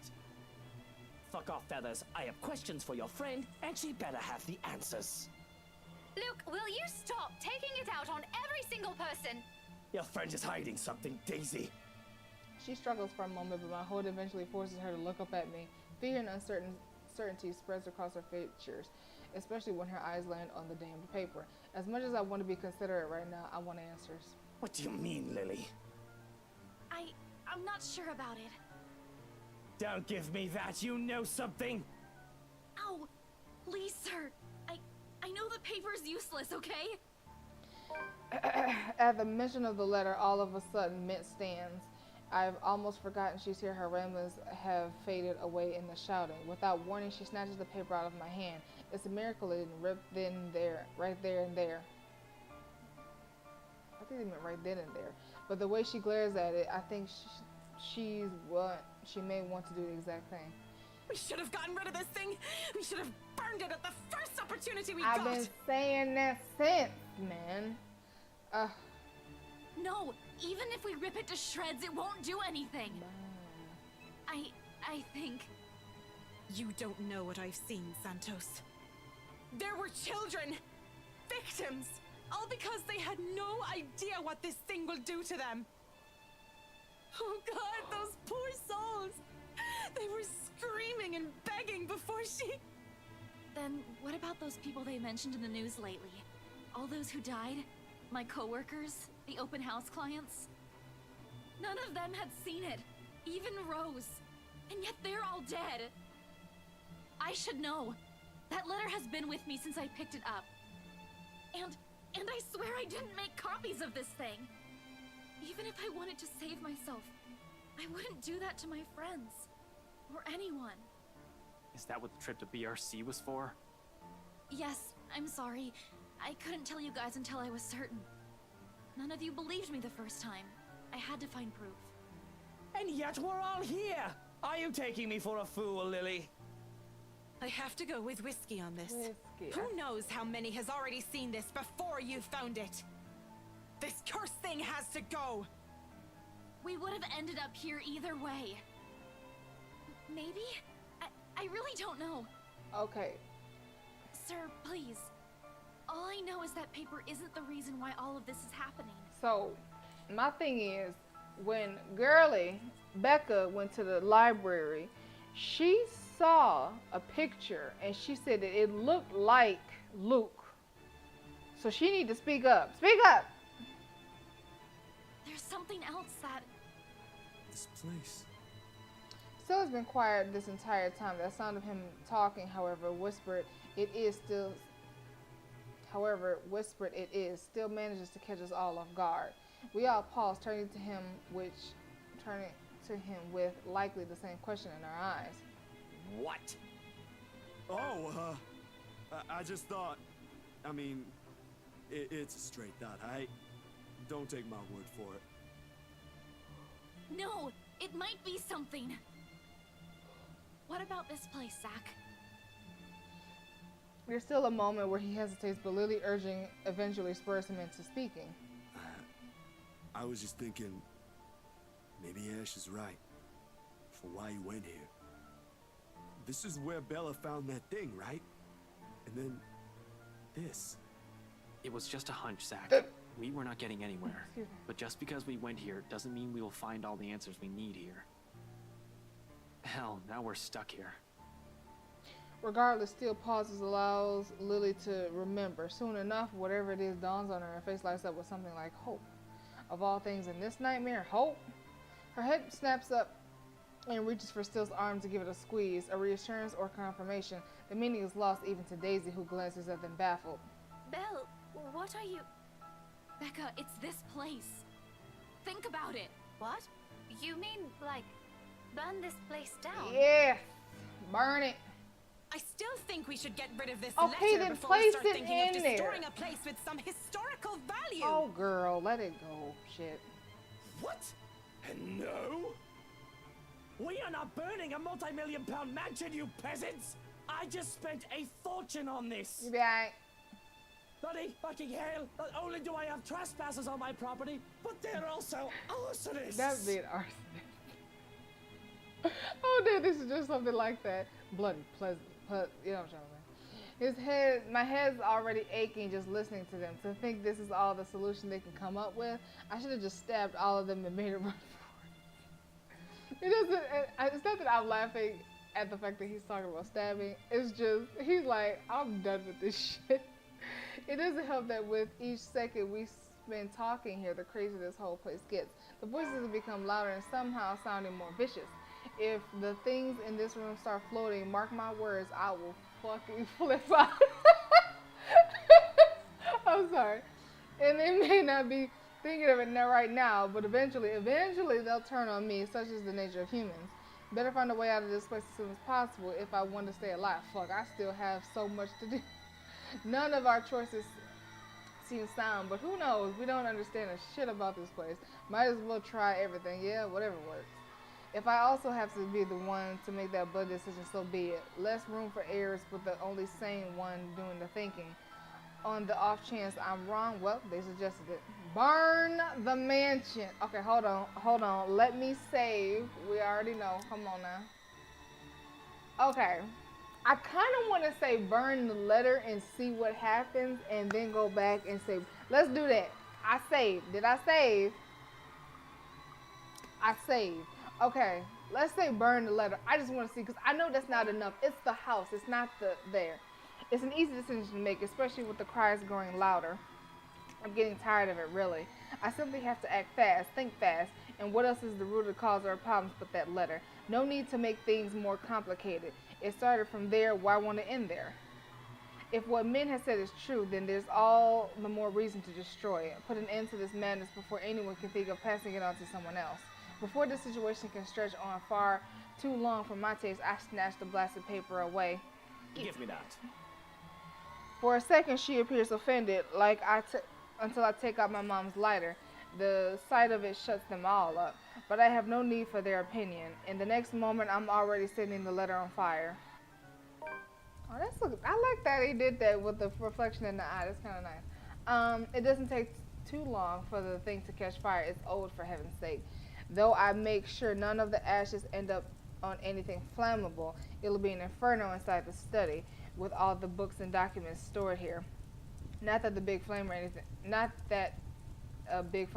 to worry about in this case.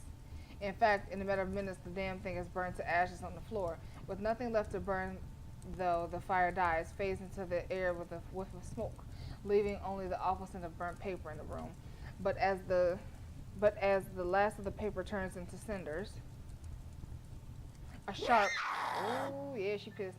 A sharp, agonized wail echoes from somewhere in the mansion before quickly dying out, taking with her the horrors she had brought upon the mansion. Slowly, our eyes begin, and the mansion changes.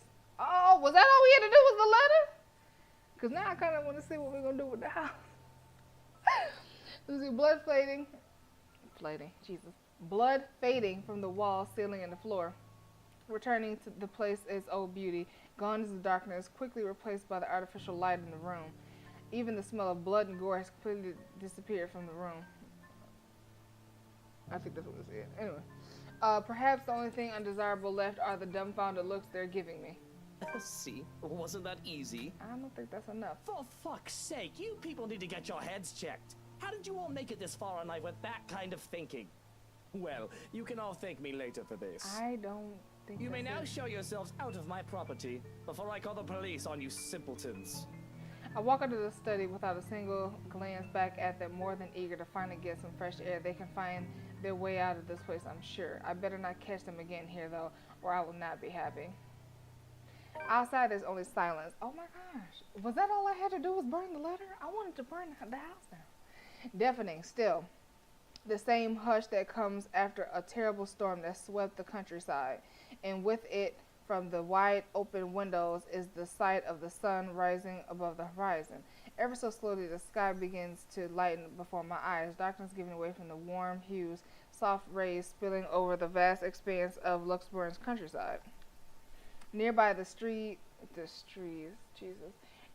trees sway and rustle with the breeze, a passing draft that carries even into this room from outside, cold enough to make me shiver.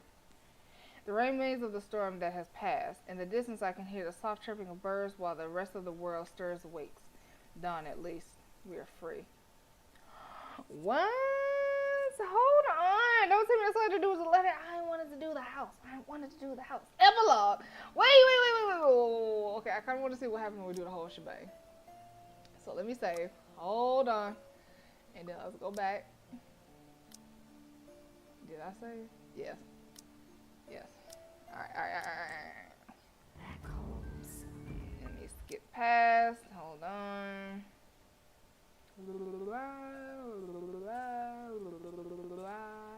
Burn the mansion.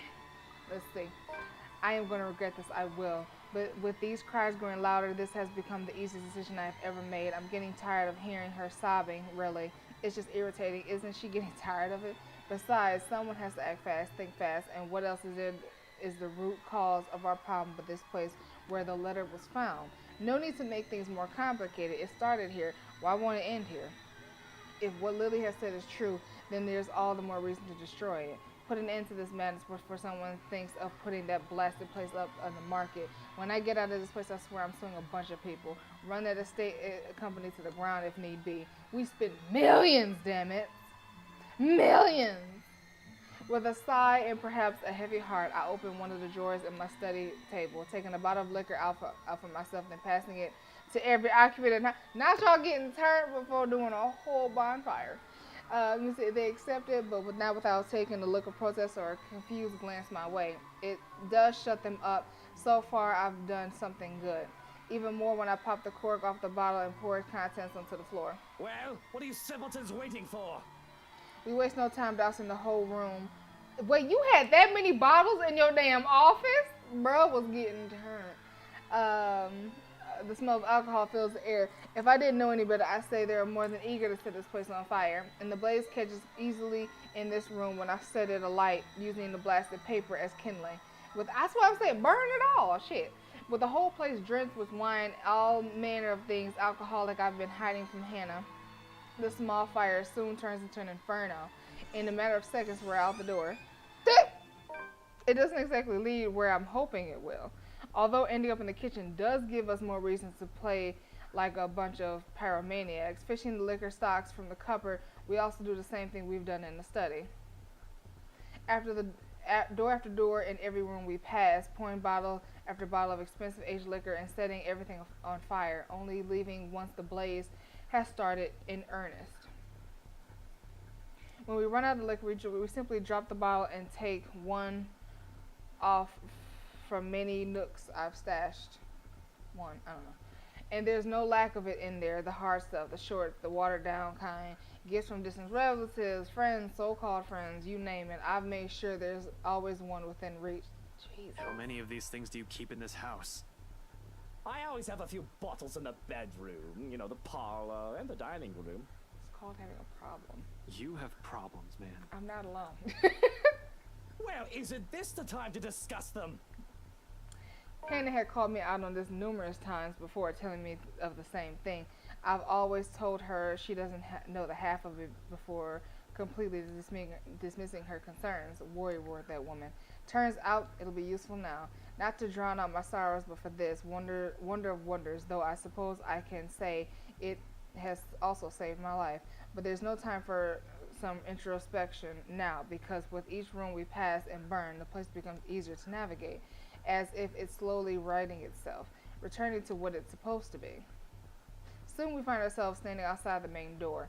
The strong odor of burning wood, cloth, varnish alike wafts through the doors of the rooms we were previously torched, slowly filling the halls with a thick black smoke. The blaze has also started in earnest in every part of the room. I can already feel the heat seeping from the rooms I've set aflame. In a matter of minutes, flames will engulf the whole house. Fittingly, that is when she appeared again before us, watching us from the top of the stairs while her world goes up in flames around her. However, what catches my eyes is that expression on her face. Not the vile smile I've grown accustomed to, or the one where her eyes gleam with complete hatred. This one, forlorn, is the only word I can think of to describe it. No, please. Help me. No, girly pop. Help me. It's time to pass over, yes.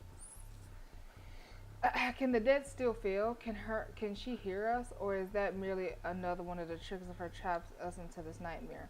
Like this, however, she seems almost like the woman she used to be. I have to remind myself she's no longer Hannah. The woman I loved is gone, and who stands before us is nothing but a pale imitation of who she used to be. And I don't waste any time pondering over it. Now with the exit just a few steps away, the doors finally open, and through it I can glimpse the world outside, safety. However, I do turn, if only to see her one last of her a farewell more than anything.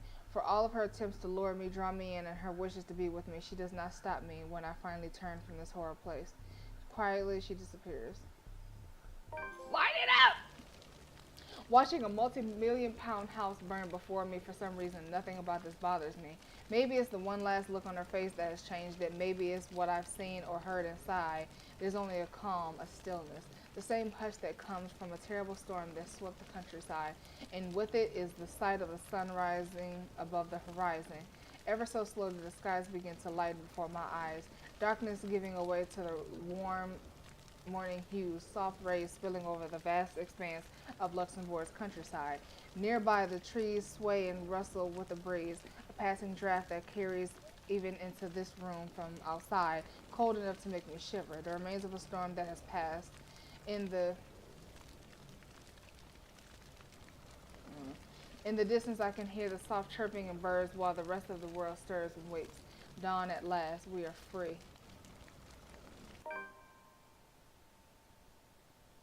So that one said we are free.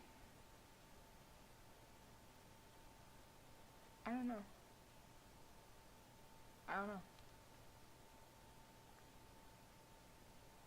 Now, is this the same epilogue?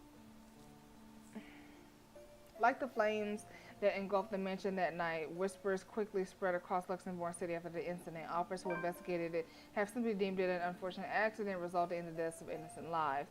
Regardless of the truth, Luke Wright files criminal charges against Briar Realty Company for undisclosed reasons to the public, forcing the latter to declare bankruptcy, a move that has merely stoked the rumors further.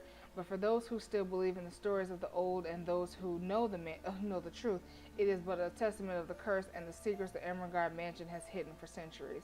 If there will come a time, those will finally be revealed. Only the ashes of the now ruined mansion know.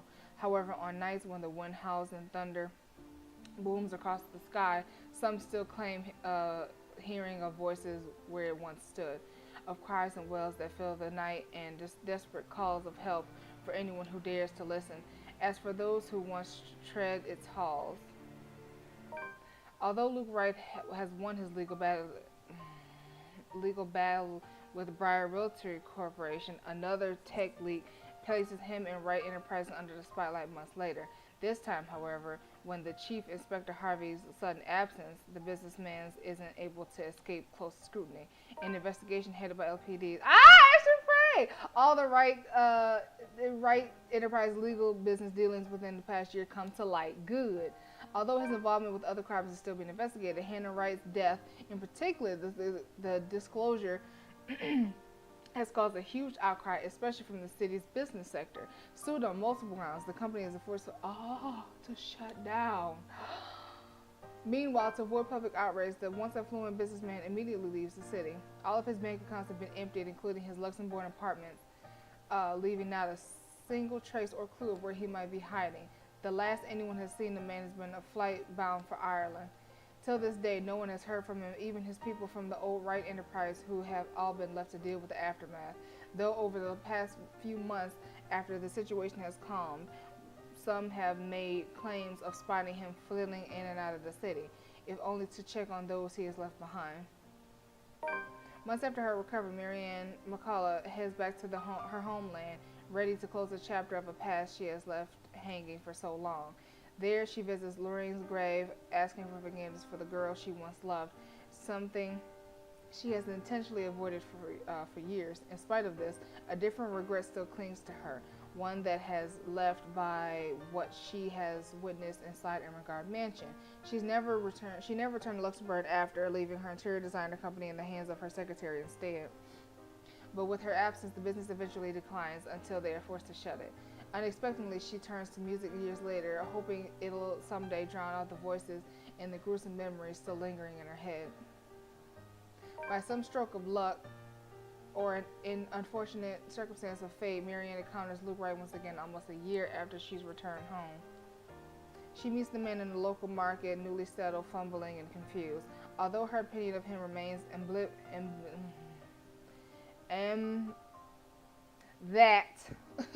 at best, she reluctantly offers help. I can't.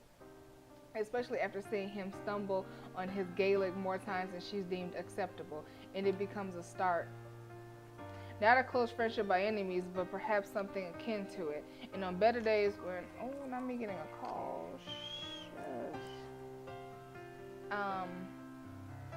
On better days when vitriol, oh wait, actually, that might be very important.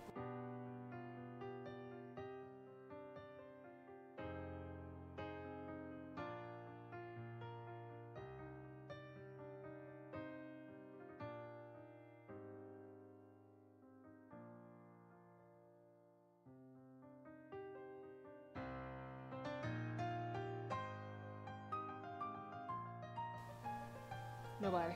Let's see.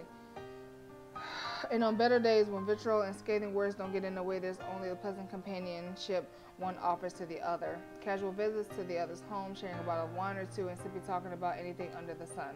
A comfort after their mutual loss, something they both eventually learn to appreciate with time.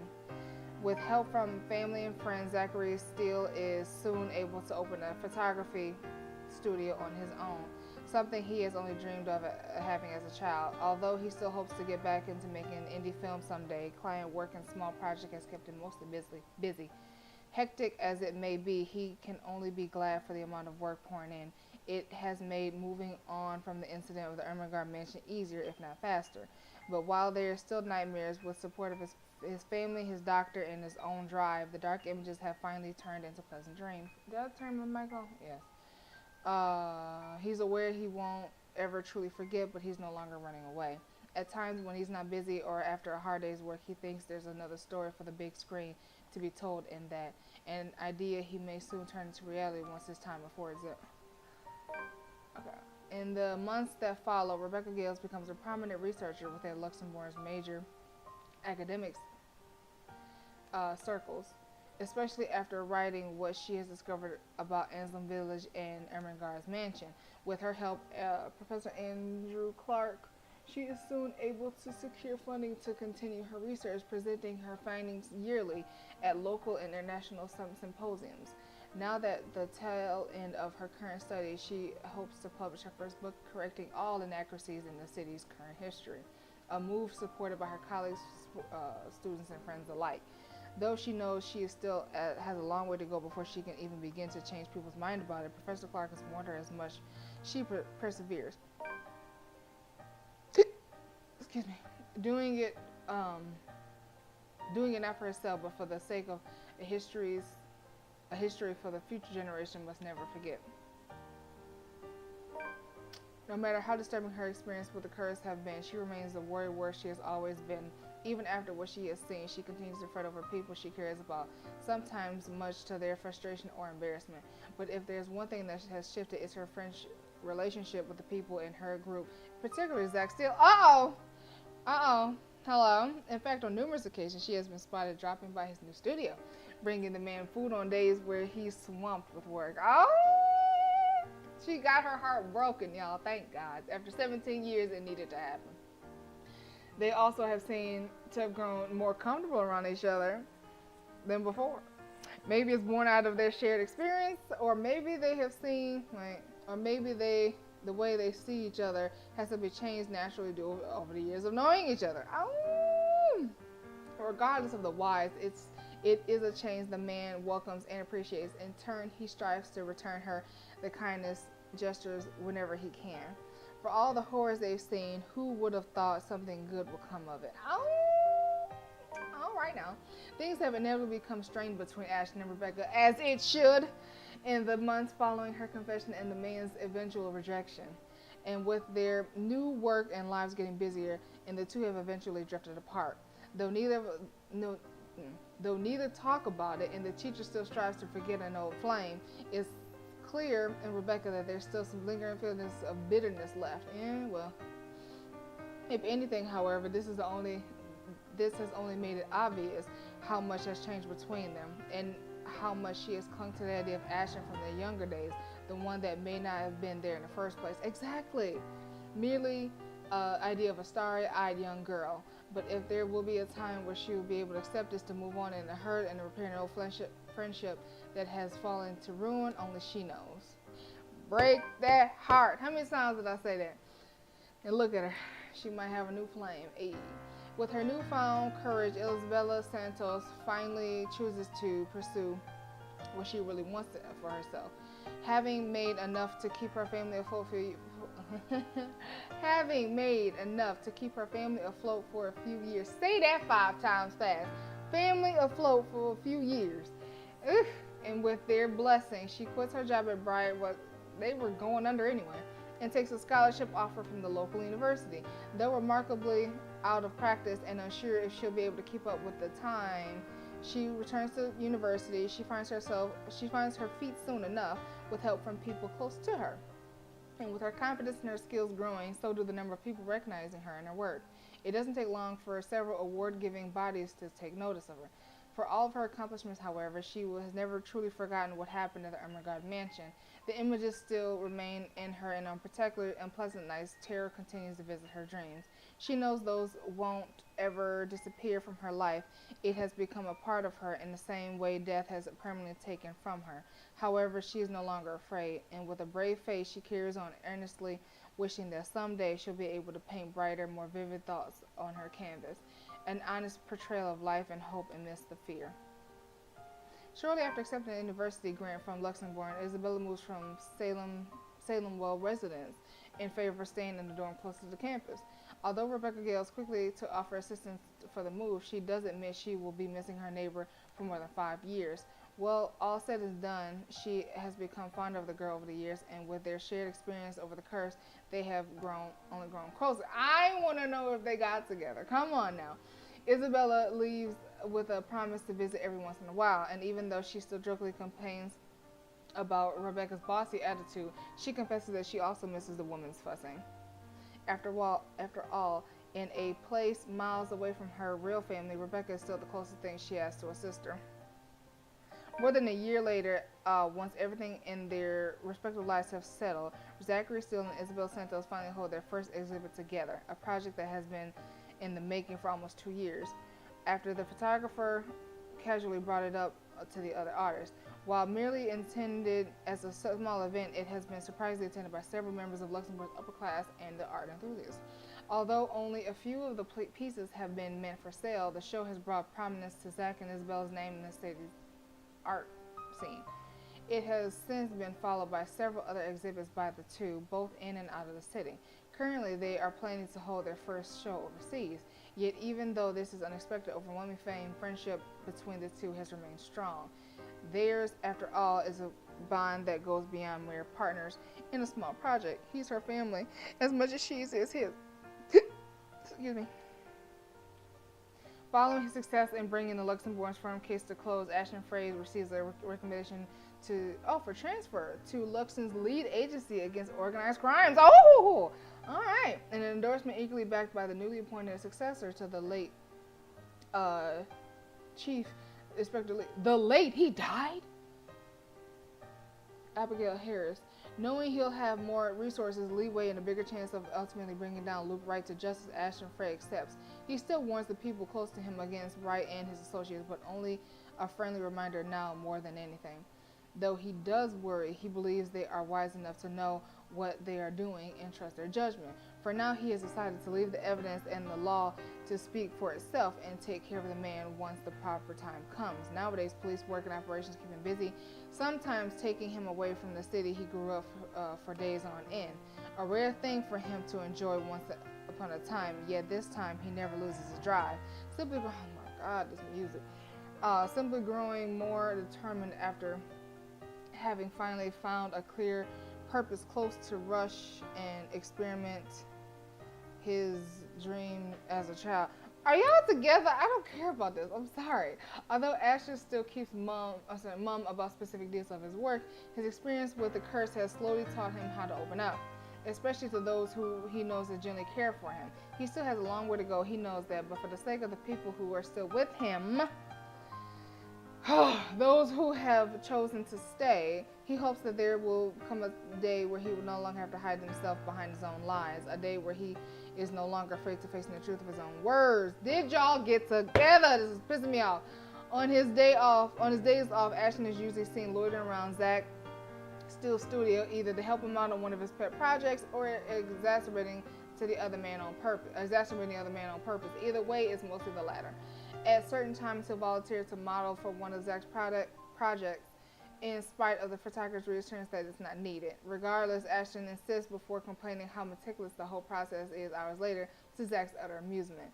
Though sometimes they may get into small trivial arguments, things have stayed cordial between the two. If anything, the ordeal they've gone through has merely strengthened a friendship the detective didn't expect to find in anyone. Oh my, finally, Jesus! After a bit of fumbling, of a few missteps here and there, the moments of briefly allowing their uncertainties to hang over them, Ashton and Isabella finally finds a rhythm. Finally, shit! There isn't, look, I don't have romance in my life. I need it here. There isn't a soaring love story by any means necessary. Fuck. Nor is it a happily ever after, often told in the picture books that the girl has only ever dreamed of having in childhood. Far from it, in fact, despite what people glimpse their eyes or glean in their gestures, they both know better than to cling to the idea. A stranger will say they're in love, hopelessly, genuinely, and there is certainly truth in it. One only has to look. However, what they never see is this. Beyond the soft smiles, fleeting glances, and gentle touches only meant for the other is a grief, a tear they never seem to lift, constantly filling their nights with echoes of unforgiving wail, and an unwelcoming dreams that stirs either awake in the in the darkest hours of dawn. It has never truly left them, and it never will. In the same way the light scar on Ashton's hand will never fully heal, or the horrid images of Isabella's mind will never fade. But they cope. In hushed whispers and tender reassurance, with light kisses and long embraces, when that no longer suffice, when the horrors become too much for them to bear, they have each other, a warmth to hold in the cold nights. That's all we got. And for them, it is more than enough. God. I just want to do like if y'all ever seen that one movie with the twins, and It Takes Two, just kiss already. Like, get over yourself. Okay, girl. This is it's 18 plus, but cover that up. Shit. Okay, wait. All right, hold on. Let me. No, I want to now the real letter. Dear you, if you're reading this, that means you finished playing the game in one way or another, and we thank you for the time you spent playing the letter. This game is our passion project more than anything, and we sincerely hope we delivered in bringing you a one-of-a-kind visual novel experience. You did. The letter is hopefully the first of many visual novels coming from us. If you liked what we did with the game and would like to support us, please consider donating to there. Go ahead, do your thing. You can also follow us on social media to get the latest updates. Our usual handle is Yang Mobile. Thank you so much for everything. Let's talk soon. Okay. I hope they have more. I haven't seen anything on PlayStation, but okay, girl. Now let me load the original one from when I did just the letter. I just want to see if it's the same. I'm probably never gonna read this out. I'm just reading it to myself.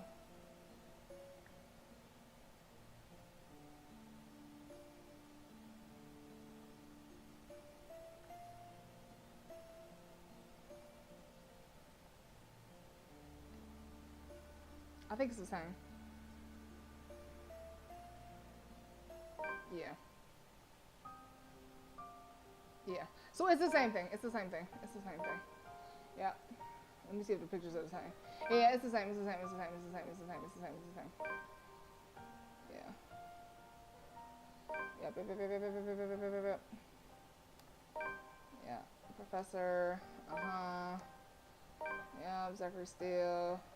Knowing each other from the horrors. Got over that shit. Yeah. Okay. All right. All right. Let me just. I'm gonna just skip all the way, just so it will say, yes, it's done. Yes, you had it. Y'all had it. Okay. All right, so they're not letting, oh, wait. There you go, wrong button. Okay, and then that. All right, y'all, so we finished. So, okay, so that was the whole, oh my elbows. Have you ever cracked your elbow? It feels delicious, but weird at the same time. But no, so yeah, from what I can see, the original ghost was upset that, like, her original lady was cheating on her lord, so she killed the lady, and then pretty much, like, she loved Luke because he was the lord, but then when he, of the house, but then when he killed Hannah, they didn't have like a connection, which is probably why he then started seeing everything. And yeah, so yeah, so then that's when she was able to be like, you know, am I not good enough for you? No. But anyway, oh, that was good. That was a really good game. Really good game. Like I said, let me see, what's the extras?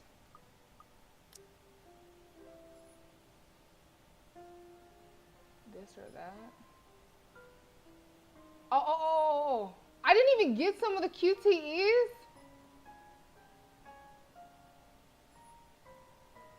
I'm sorry, I did that. Oh, I didn't get it. Damn. So there was some of the things I didn't even get. Damn, is a lot. Well, I'm not about to go back through it again. What's the gallery? What is that? Oh, all the pictures. Oh, I missed a picture? Ew.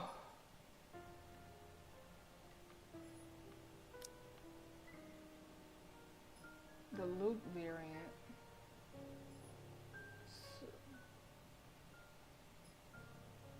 What do you mean the Luke variant? He was the last one. I'm so confused. Romance 10%. What was I supposed to do? They already kissed twice. They kissed in the park, and then they kissed when, what's the name, Johan went after him. Damn. So I guess I didn't do their friendship good enough. I tried, damn. I tried. Either way. Alright, but it was good, y'all. That was that. Okay. Alright, but yeah. So how long were we? So 4 hours. So what is it? It's only 1 o'clock. I just knew we were going to have another 7-hour stream. I'm not even going to hold you. But yeah, it was fun. So don't forget to like and subscribe if you are on YouTube, or follow on any of my other platforms. Jesus. Platforms that I'm streaming on. I will be live later on today with, I know, Drop and Kira. Hopefully BB can join us if she's not too tired after work. But other than that, yeah, y'all have a wonderful day. I will see you later, and you know how it is wherever you are. I hope you have a wonderful morning, afternoon, evening, or night. Self-love, self-care, and all that good gingerbread, and I will see you